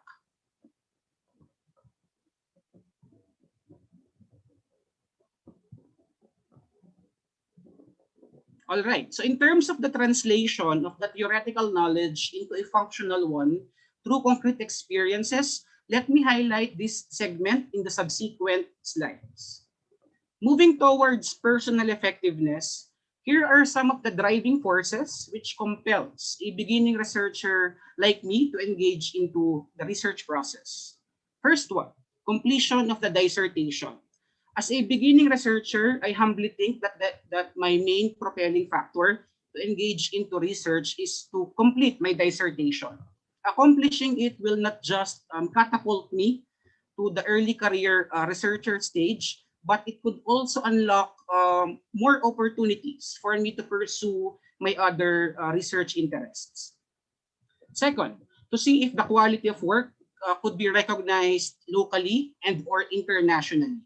So while it is an academic policy of the UST Graduate School for its doctoral candidates to publish at least one article in a reputable journal before we are permitted to enroll in dissertation writing 3 or the final oral defense, I've decided not to wait for that moment as I capitalized on every coursework and research load publication that presented its way while I was still completing my courseworks. And lastly, to unlock other research opportunities and platforms for future correspondence. In a way, coursework and research load publications widen the perspective of the beginning researchers It provides them the opportunity to correspond with the editor-in-chief, with the peer reviewers, with the staff coming from the central article tracking system, and with certain critical friends. Also, it unlocks a platform for academic exchange during the post-publication peer review process. So right after knowing some of the building blocks towards research engagement, let us now shift our attention with some of the stumbling blocks towards research engagement. First one, unfamiliarity with the research designs. So as a beginning researcher, I must admit that I'm still on the process of translating my theoretical knowledge into a functional one. So far, what I can execute with a very minimal supervision are the forms of research that I already encountered in the past, some of which are phenomenology, factor analysis, and structural equation modeling, not to mention the common parametric statistics. So since my dissertation delves on research designs, other than the ones specified earlier, I usually resolve the inexperience by immersing myself in the literature through self-directed learning mechanisms. Next, advisor communication and or correspondence. So as we all know, research advisors are busy academics. But fortunately, in my case, my dissertation advisor and I already co-authored a paper in the past. So there is a certain degree of comfortability and familiarity with the ground rules already. But as a doctoral candidate, I strive to be independent as much as I can and to portray that I can self-manage on the conduct of my own researches. Next, conflicts with teaching responsibilities and graduate school demands. So while it is the time of the pandemic or not, balancing the time as an educator and as a researcher is of paramount importance. Usually the key here is proper time management and strategic planning. All right, so moving towards the uncooperative research participants. So as I recount my experiences in doing a structural equation modeling where I had a little over of 200 respondents, I remember that the trick that I did was as early as the initial correspondence, I already inquired the best time to retrieve the questionnaires. And lastly, lack of focus. So since distractions and or disruptions are an integral part of the scholarly life, I already accepted the fact that I cannot remain motivated every single time. There will be instances where I will lose my momentum. And if that happens, I usually take periodic breaks and mindfulness techniques just for me to revert back on game mode. Also, I am fond of reading PhD comics, the ones created by George Chum of Stanford University, just for me to familiarize myself with the common hardships and or challenges that beginning researchers like me, at the doctoral candidacy, are experiencing in a global magnitude. I highly suggest for you to browse the collection because you're going to find various resonance with your experiences. In terms of the attributes that makes up an effective researcher, it actually cuts across with the 21st century skills in the area of critical thinking, collaboration, and creativity. So being patient to let the ideas incubate, being a good synthesizer of information to accentuate the zones of convergence and the zones of divergence in the literature, being a team worker, having an analytical mind, being persistent, being curious, having an open mind, and above all, being a wide reader to easily pick up certain stylistics of writing, to know the buzzwords, and to avoid the obsolete terms in the literature, and also to know the particulars of the deal breakers and the deal enhancers that would make the peer review process a seamless one. All right, so in terms of my career as a researcher, I must say that it is somehow anchored with my career pathway as an educator.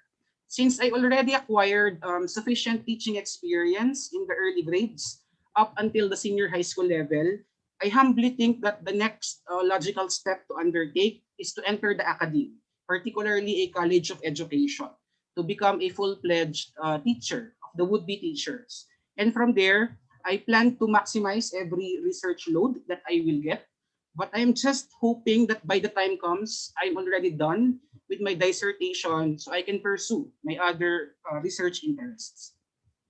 So moving towards research governance and organization, maintaining a professional conduct is extremely important, not just because the researcher is representing the name of the university or carrying the name of the advisor to some extent, but simply he or she must adhere to the scientific and ethical standards that his or her profession requires. And this professional conduct could be mirrored in any of the following ways. First one, ensuring the highest standards of the output, meaning the raw data must be interpreted in the light of the right research design, mode of analysis, and statistical tool. Second, ensuring that the research endeavor is ethically executed. So meaning the researcher conform to the guidelines of the Data Privacy Act and secured the approval from the authorities such as the Ethics Review Committee and the developers of the instrument. Lastly, to preserve the academic and or the research integrity, meaning the research itself must not contain any tinge of a fallacious and or a manipulated content. In the area of my research planning strategies, I usually begin with a situational analysis just for me to see the strengths, weaknesses, opportunities, and threats of pursuing the investigation. After which I do a theoretical and functional knowledge check just for me to convince myself that I can make it happen. And after which I do a preliminary review of the literature to see the blind and the blank spots in the literature. Recently, I also checked the scope of various journals just for me to figure out if my research area falls within the scope of my targeted journal. And if possible, I communicate my gathered takeaways with a research mentor just for me to validate if my conceptualizations are all accurate. In terms of research delivery strategies, of course, after the establishment of rapport, I tend to organize the data gathering in waves. Particularly, I prioritize the research participants coming from the far-flung areas, down to the participants referred to by my colleagues, and lastly, the participants whom I know personally. And like what I've mentioned earlier, proper timing on the retrieval of the instrument. And in case of interviews, I usually ask the selection their convenient time and date so I can elicit a more natural and in-depth conversation. Moving towards engagement, influence, and impact, here are the ways as to how I correspond with the various research-related personalities. First one, working with the research advisor. I ensure first that we are on the same page by communicating and clarifying expectations, and usually by showing the research timeline. I also ask if there are certain ground rules that I must adhere accordingly. And in between, I seek a healthy dose of guidance. Next, working with the critical friend, statistician, and or English editor. So I tend to maximize their expert opinions, particularly those areas that I cannot see at the moment, but is available at their lenses.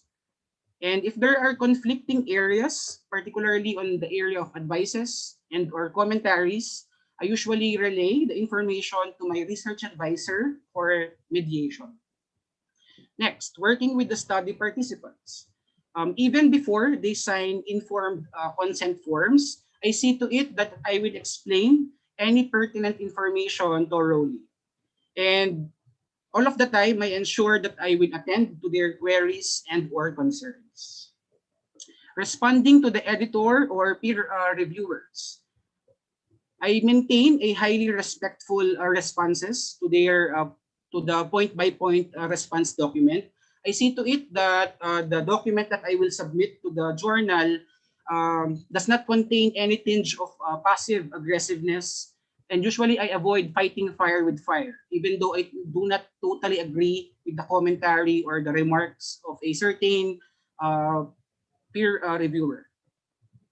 In terms of research dissemination, I tend to cascade the merits of my paper in organized forums such as the graduate school colloquium organized by the Office for Graduate Research of UST Graduate School.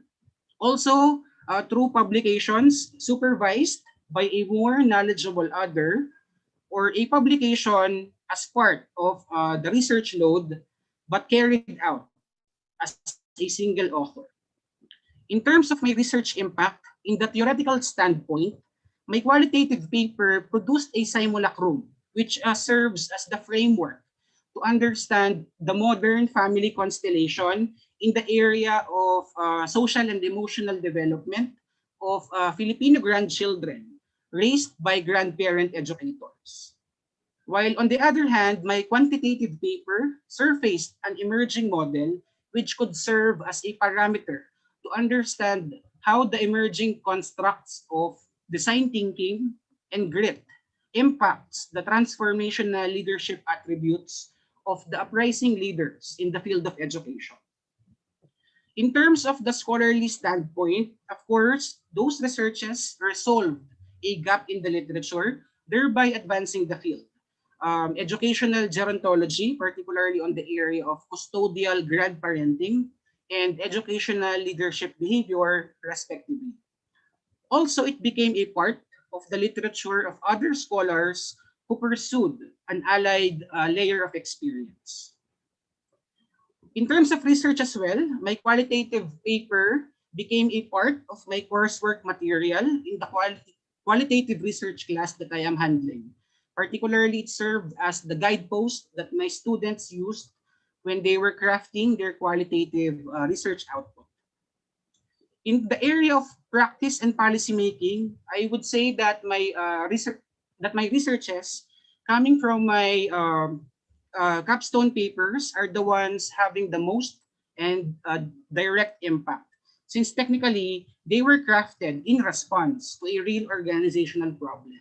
So say for example, there was an item in the accreditation result which asked for a leadership succession program. So in response to that concern, I crafted a leadership succession program tailor-fitted for progressive schools. This entitled Salin Lahi, or the Succession for Advanced Luminaries, Indicative of Nurturance, Labeling, Abounding, Habituating, and Idealizing.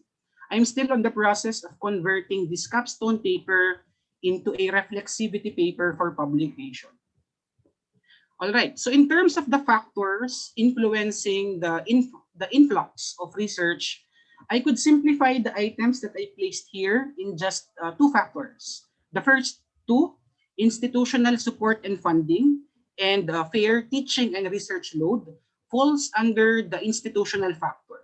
While on the other hand, the last two, the conference to publication or the proceedings and or the thesis or dissertation by article format, falls under the procedural factor. In terms of the requisite skills for equality research, I placed here problematizing skills. This could be developed by starting early in the coursework and by immersing oneself in the literature through self-directed learning mechanisms. In the area of probing skills, usually for qualitative researches, this could be cultivated by having a clear interview protocol, mastering the art of questioning, so meaning there must be more divergent questions than convergent ones. And if possible, the simulation of the interview proper in a qualitative research class, just for the doctoral students and or beginning researchers to see some and practice the effective probing techniques. Next, processing skills, usually for quantitative form of research. This could be honed by familiarizing oneself with the interface of statistical softwares and how to make sense with the numbers. And if possible, hands-on activities, just for the beginning researchers to develop a reasonable dexterity on the use of those statistical softwares. So from data cleaning to data interpretation.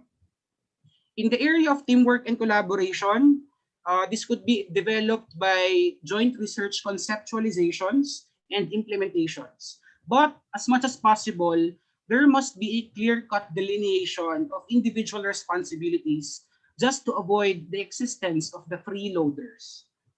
And lastly, adeptness with the staple and emerging concepts and designs. So this could be cultivated by starting early in the coursework and by being abreast with the latest concepts in the discipline, usually by checking the online first section of the web pages of the reputable journals such as Taylor and Francis, Sage, Science Direct, and others.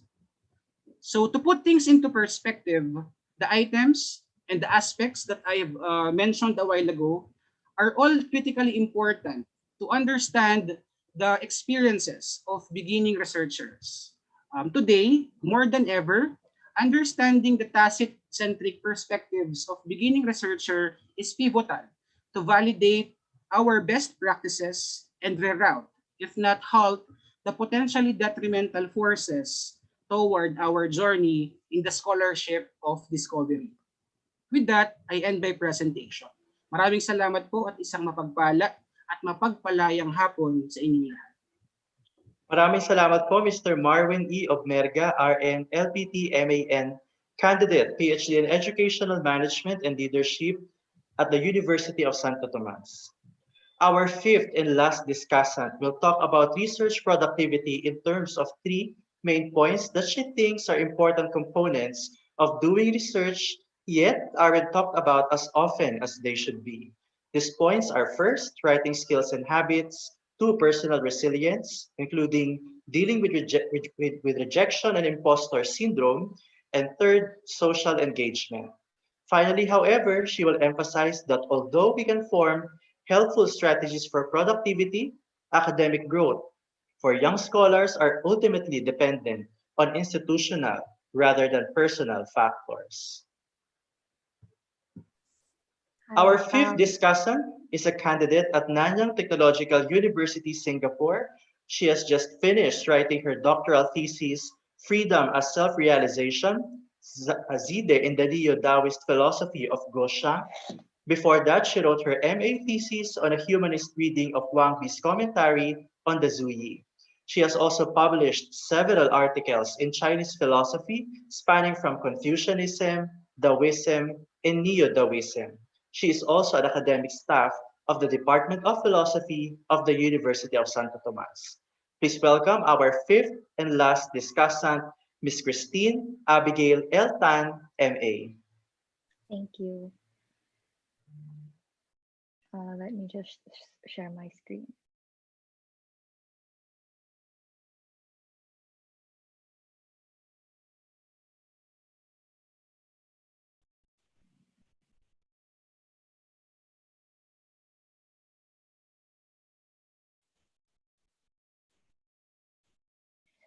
Hi, everyone. My name is Christine. So I think I'm just going to make this as quick as possible since a lot of the things that I'm going to talk about have already been discussed earlier. But first, I want to thank the organizers for inviting me.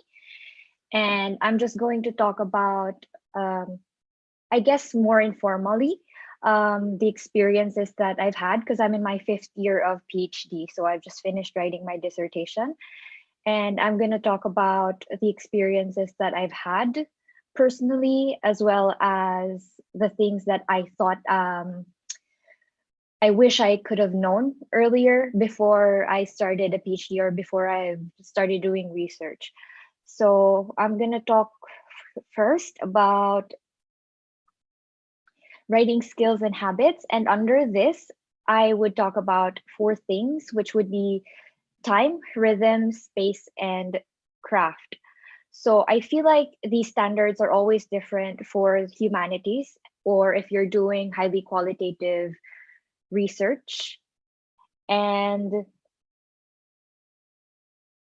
I also feel like a lot of times when we talk about PhDs, a lot of people think that it requires a specific kind of ability or that people need to be especially smart. But I realize that a lot of it just comes from habit. Like if you develop good habits and skills, then you will fare fairly well. So first and foremost would be devoting a schedule for writing and having a downtime. So I think that the first speaker has talked about this as well, that you have to make time for your writing. And by writing, I mean, including note taking as well, reading and note taking. So that's important, that you have to devote certain time, and it doesn't matter what time it is. So for me, afternoons work, and that usually differs from person to person, lifestyle to lifestyle. So depending on your lifestyle, depending on when you think you're most productive, then as long as you devote time and have a kind of schedule that will contribute to your rhythm as a researcher or someone who writes. So another thing that I think is important and that I've found is important for me is to find like a kind of sacred place for writing where you feel like it's just you and your thoughts, where you can focus on your thoughts. And this is especially important, I think, when you're working with highly qualitative research, because it's just ideas and concepts, and it's important to be one with those ideas and concepts and arguments that you want to outline, you want to argue about, and to feel that you are focused enough to be able to write about them. And another, I think, is patience, because revisions are always important when you're writing research papers. And this is not just so you can improve on your paper, but it also shows certain kind of respect, either for a supervisor or the one who's reviewing it. If there are a lot of typos there, it's likely that you're going to annoy the reviewer. And it shows a kind of carelessness for their time and effort. So it's not just, of course, it improves your paper, and that's important, but also it shows a certain respect for the person that is going to read and review your paper. And then I also want to talk about craft, which I think, again, is quite different for the humanities or highly qualitative research. So, and this is common with a lot of academics who are just starting out, identifying a niche in the research area, not in the world. So I have also experienced this when I was just starting out, and I feel that because academia attracts a lot of idealist people, it doesn't necessarily pay well, and a lot of our motivation comes from our passion.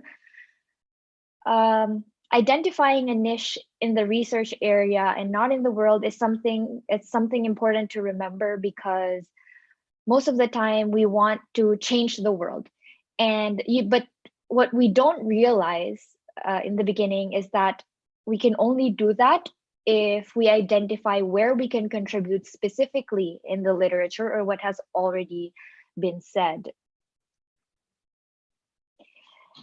And next would be learning about the structure of research papers and how to write them.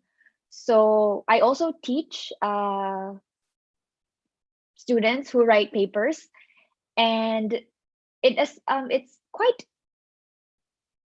actually quite strange that a lot of people still, even though they're in the humanities or they're in the liberal arts and social science, a lot of people, even in the later parts of their degrees, don't know how to specifically write or structure research papers, because they weren't exposed properly or they weren't taught properly on how to actually do research. So that's important. And I was fortunate enough during my undergrad to get the appropriate training, not just with writing style and citation formats, but also citation ethics, which helped me a lot, like who to cite, where to find it, and how to do it properly. Now, next is quite important, which is developing an organized way to deal with data and project. And some of the things that I found helpful for myself, because I'm in the humanities, are things like EndNote and Trello and even Excel. So I just organize sometimes, because I work with ancient manuscripts and I need to translate text from classical Chinese to English sometimes. I use Excel to arrange and organize the passages that I translate, sometimes according to concepts or ideas. So that would differ. There's no technical proper way to do it. And I think that one of the difficulties here is to talk about it as data. I am actually a little bit reluctant as someone from the humanities to talk about our data as data, because I would prefer the term source material. So I think it's more apt to refer to them as source material because it's handled differently than data. And it's more to do with concepts and movements rather than concrete and computationally manageable numbers of units as is data. And because of this, when we talk about replicability in science and social sciences, it also doesn't hold currency in the humanities, because we acknowledge the subjective position of scholarship and the effects that it has on our research.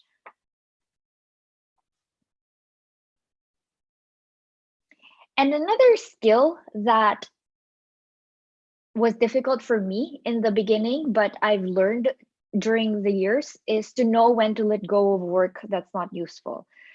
And that's very difficult because sometimes you type up 3 pages and then later on you realize that, oh, actually this is not helpful to my argument and this is not helpful to what I'm trying to prove, and you have to delete that.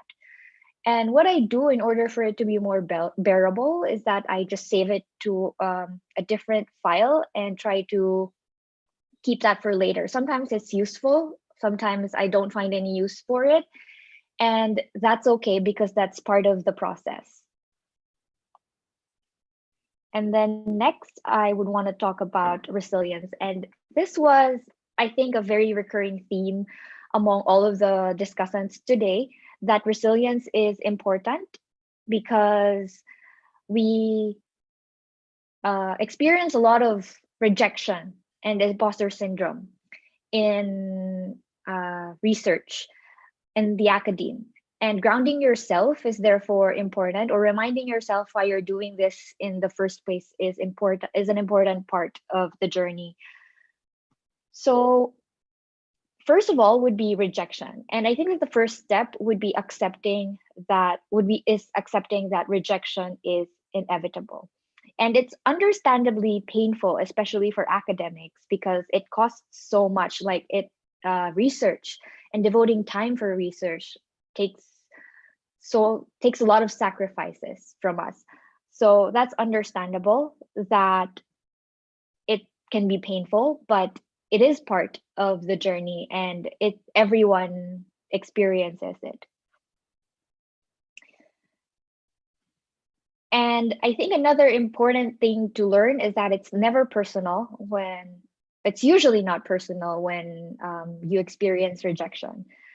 But it's also important to normalize it top down, and I think it's important that we talk about it. So I noticed that the first speaker shared a rejection letter that he got, and I think that was really nice, because I don't think that we talk about it enough, and we don't normalize it enough. Like if you just, for example, go on academic Twitter or your social media and your friends who are researchers, you often just see celebrations of their successes, new publications, but we never see rejections, we never see failures, and it's important to acknowledge that it happens to all of us. But also it's important to learn, or it's important to acknowledge that that's a learning opportunity for growth and progress. So again, as I said, it's usually not personal when a reviewer tells you that we can't accept this manuscript for publication, or they criticize you. So what we can do is to take feedback, reflect on what we can improve on in the work, and distance yourself from the criticism that you get. It's not something about you personally, but about the work that you can improve on. Next, I'd like to talk about the imposter syndrome, which is, I think, quite commonly talked about in academia, but perhaps misdirected rather. So I think that what I've learned over the years is that it's not really about self-esteem as much as it is about power and privilege, because even though a lot of academia is based on our passion for change, and that's good, the fact of the matter is that power and privilege do have a role, and they come into play. And when we tell students, or when we tell people that you're supposed to feel confident and believe in yourself, that's not effective, because at the end of the day, the power structures behind academia plays a role in determining who belongs.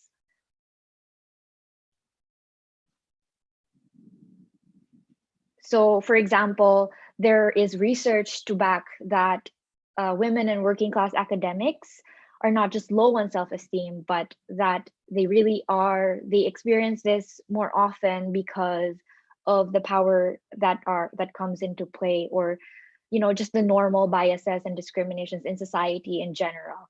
So it's important, I guess, to try to validate each other and make each other feel that you have a place in academia, because the fact of the matter is that privilege provides time, and I didn't realize this until I came to Singapore as someone who has been privileged in the Philippines.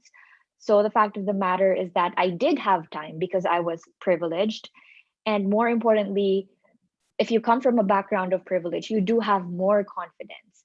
So just know that if you don't feel like you belong in academia, that's not because you don't. It's just that, or that's not because you're less good than others. It's just that others who come from backgrounds of privilege may feel more confident than you because of their background.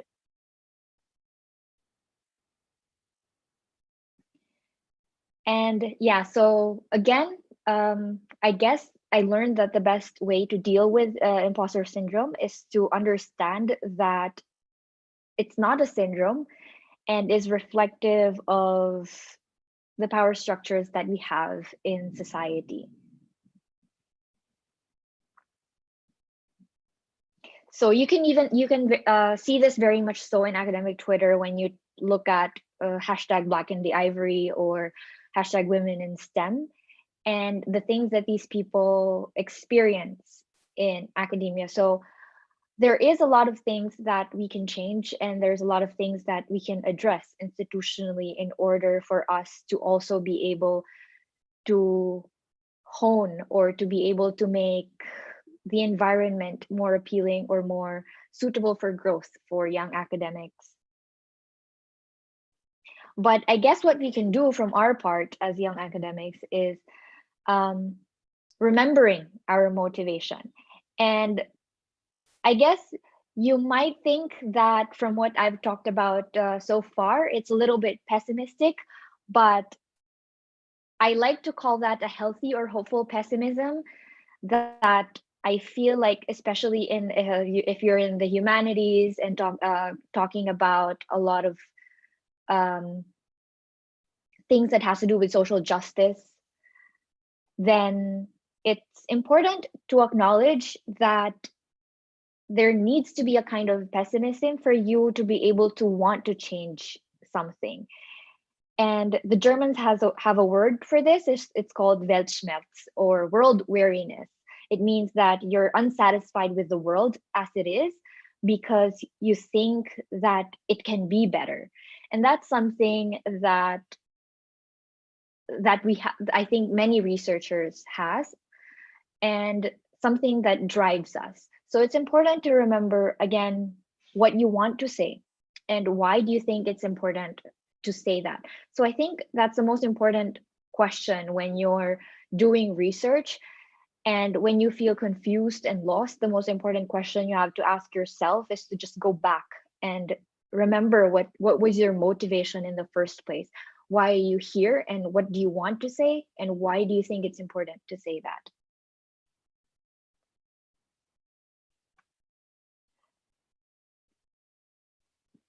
Because at the end of the day, you know, your success as a researcher is ultimately about your contribution to the field and why it's important for you to say something that hasn't been said before.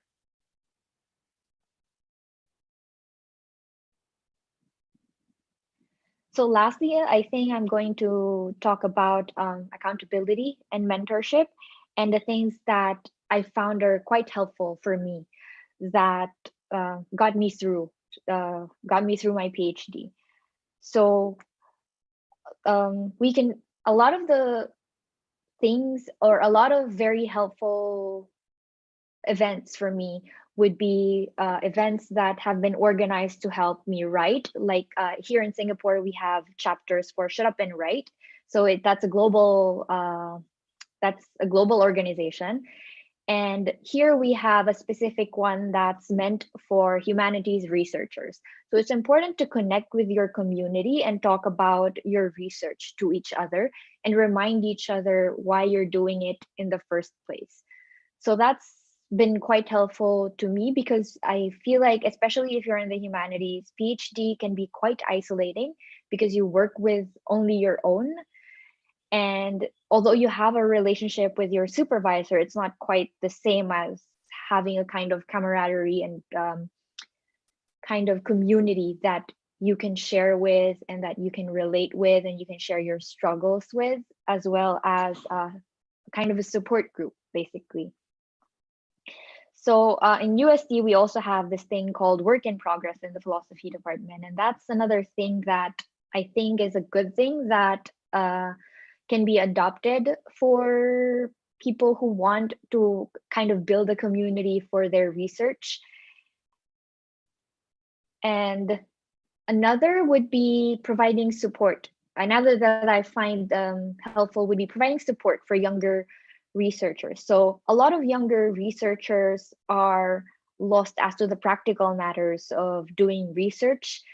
And I think that this forum, for example, is a good thing that can provide support for younger researchers and what they need to expect or what they need to look for and target in order for their research to be productive and efficient. But lastly, I think that I like to have a reminder, I'd like to give a reminder for the humanities and qualitative researchers out there that there is a limit to the measurement in these bottom-up approaches when we talk about H-index and citations. So there needs to be something, or there's something institutionally lacking with how we address research in humanities.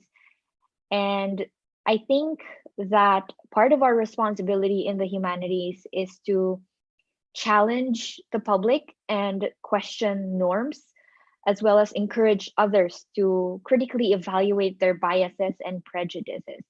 But the problem with that is that we usually can't do that because, first of all, when you're talking about H-index and impact factors, these put emphasis on journals. And in the humanities, we write mostly books. A lot of the paradigm shifting works have been in the form of books in the humanities, unlike in the science and sometimes social sciences. So another thing would be public intellectual engagement. So it's important that for humanities scholars to write in public fora such as newspapers and online online fora. So that's another important thing that's not usually addressed in the humanities. So this is another struggle that we have, especially for young research, because we're more equipped with the idealism of what the humanities is supposed to do or what our research is supposed to do. But then the way that we are measured doesn't really match up to that. Because I think that the beauty in doing qualitative research is to challenge the foundations for knowledge and to challenge the kind of objectivity that we think we have and to therefore encourage progress. So I think that's an important thing to note when you're doing research, that sometimes these things won't really matter, but you shouldn't give up on them because that's the very foundation of what we do in the first place. So I think I will end my talk with that. And if you have any questions, I would be glad to answer them later. Thank you, Ms. Christine Abigail Eltan, MA, candidate, Doctor of Philosophy, Nanyang Technological University. At this point, may I call on our discussants, Mr. Ruel M. Bennett, Mr. Lawrence Lloyd B. Parial, Mr. Marvin E. Obmerga, and Ms. Christine Abigail Eltan for our open forum. First, for Mr. Bennett and Ms. Tan, although this was partly mentioned earlier, aside from Web of Science, Google and Google Scholar, what are the other search engines that you can recommend to our participants who are, of course, researchers that do not require subscription? Mr. Bennett? Good morning. Good afternoon po. For a while lang po. I think if for instance, they cannot or wala po silang mga access sa mga databases, probably marami naman po mga researchers ngayon na they're kind enough na pag nag-send po kayo sa kanila ng email, nagpapadala naman po sila ng copies ng nila ng mga articles nila. Although to be honest, in terms of copyright, bawal po talaga yon, prohibited po talaga yung authors. Pero pag ginawa usually, kadalasan naman po ng mga researchers, sinisend naman po nila yon. Explain lang po talaga kung bakit hindi ka makapag-access or ano po yung reason behind it. Yun lang naman po. Yes, that's a good tip. How about Ms. Tan? Go Rewel very much. I think personally, if someone was to message me and ask for a paper that I wrote, I would be more than glad to provide a copy of that paper. And I know a lot of people as well who, I know a lot of researchers as well who do that. Yes, thank you. For Mr. Parial and Mr. Obmerga, this is the question. In order for you to be more productive, what qualities should research advisors and research heads must have to motivate fresh stage researchers, especially during these challenging times? I think we can have Mr. Parial first. Hello po. Go ahead, sir. Yes, sir. All right. I think for research supervisors or research heads, number one, of course, would be the mastery of the subject area, because you can't teach what you don't have. I think it's aside from these research competency, especially at this time during the pandemic, what would the research students need would be flexibility, having the understanding that everything is at pause or having a slow progress. I think this is very important for heads and research supervisors to realize as well. The match or mismatch between the personality of the research supervisor and the student is vital. It could make or break the progress of the student. That's why I think a long-term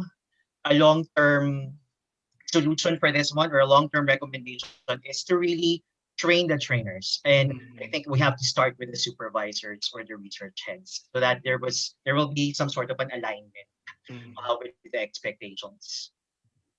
Yes. Mr. Obmerga, anything else to add? As a field researcher, research advisors they also know the present challenges that the beginning researchers are presently experiencing. So I think that they must extend a certain flexibility, and they must maximize every alternative that they can extend to the beginning researchers. Thank you. And for our final question, addressed to all of you, how do you find and establish your niche in research? Do you follow after a mentor or set your own direction from the onset? Let's begin with the last speaker, Miss Tan. Hi, I think that's a really good question. And the most important thing for you to do is to read. So you have to read a lot and look up the existing literature and then think about the gaps of that literature. Because I remember when I was an undergrad, the reason why I would put in my paper, I want to do this because the world lacks this, is because I haven't read. So if you read and look at the literature, then finding something that hasn't been said before or a gap in the literature would come naturally to you, I think. Thank you. Mr. Obmerga? In my perspectives, I humbly think that my exemplar is Dr. Alan de Guzman. Majority of my modalities or activities in the graduate school are actually heavily influenced by him. So, but as a beginning researcher, I plan to forge my own path as well in the field of education. Thank you. Mr. Parial? I do agree with what Ms. Tan has mentioned. I think the literature review is very crucial. But if there's something I would like to add, it has to start with your passion. If you're passionate about a certain topic or a certain area, I think everything else would follow. I think that is very important because in doing research, motivation is very important. So that will drive you even if the journey is quite boring and dragging. And of course, Mr. Bennett. I think for me po, medyo mahirap po talaga yung tanong na yung para sa akin, no? To be honest. It's like, syempre kasi even sometimes yung style pa nga ng professor mo, maa-adapt mo yun eventually. No? So, pero tama rin po yung sabi ni Sir Parial po kanina, like, and ni Sir Marvin, na it's better for us, soon maghanap ng sariling niche natin with regards to the research. And I think eventually, naman po yun madidiscover naman po basically unti-unti. Hindi siya biglaan na, ganito gusto ko. I think it's not like that. Gradual po yung madidiscover ng researcher na yan. Yes. Thank you. At this point, of course, we are expressing our deepest gratitude to the speakers. Actually, it's way past lunch, but we haven't felt the hunger, I think, because we are filled with a lot of information, insights, and valuable experiences firsthand shared by our discussants. At this point, we will now award our Certificate of Appreciation for our discussants. Allow me to read the citation. The Certificate of Appreciation is awarded to Ruel M. Bennett, MSc, Session Discussant, for imparting his valuable insights and experience with other fellow researchers in the Researching the Researchers for the 21st Century, Needs, Challenges, and Productivity Colloquy Series held on November 21, 2020 via the UST Cloud Campus platform. Signed by the Principal Investigator from the University of Santo Tomas, Associate Professor Rene Luis M. Tadle, M.A. Philo, Co-Principal Investigator and Director of the Research Center for Social Sciences and Education of UST, Professor Belinda V. De Castro, PhD, and Commissioner Aldrin A. Darilag, PhD, of the Commission on Higher Education. Ladies and gentlemen, Mr. Ruel M. Bennett, MSc. Thank you po. The same certificate is awarded to Mr. Lawrence Lloyd B. Parial, MAN, RN. Thank you very much. Thank you, sir. As well as to Mr. Marwin E. Obmerga, RN, LPT, MAN. Thank you, sir. And of course, to our last discussant, Ms. Christine Abigail L. Tan, MA. Thank you. Marami pong salamat sa ating mga tagapagsalita. Some reminders, we enjoin everyone to accomplish The survey on researcher productivity, the QR code to which is flashed on your screen. It will be flashed. Okay. You can also take a photo of the link, although we will also provide it through the chat box in a little while.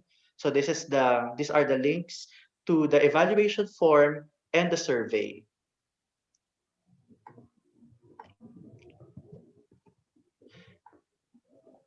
And this concludes the first session of our 2020 colloquy series, Researching the Researchers for the 21st Century, Needs, Challenges, and Productivity. See you in our next session on November 28, 2020, with keynote speaker, Professor Alan B. de Guzman, PhD, and invited early career researcher discussants. Let us sing the UST hymn.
Thank you, everyone, and have a blessed weekend.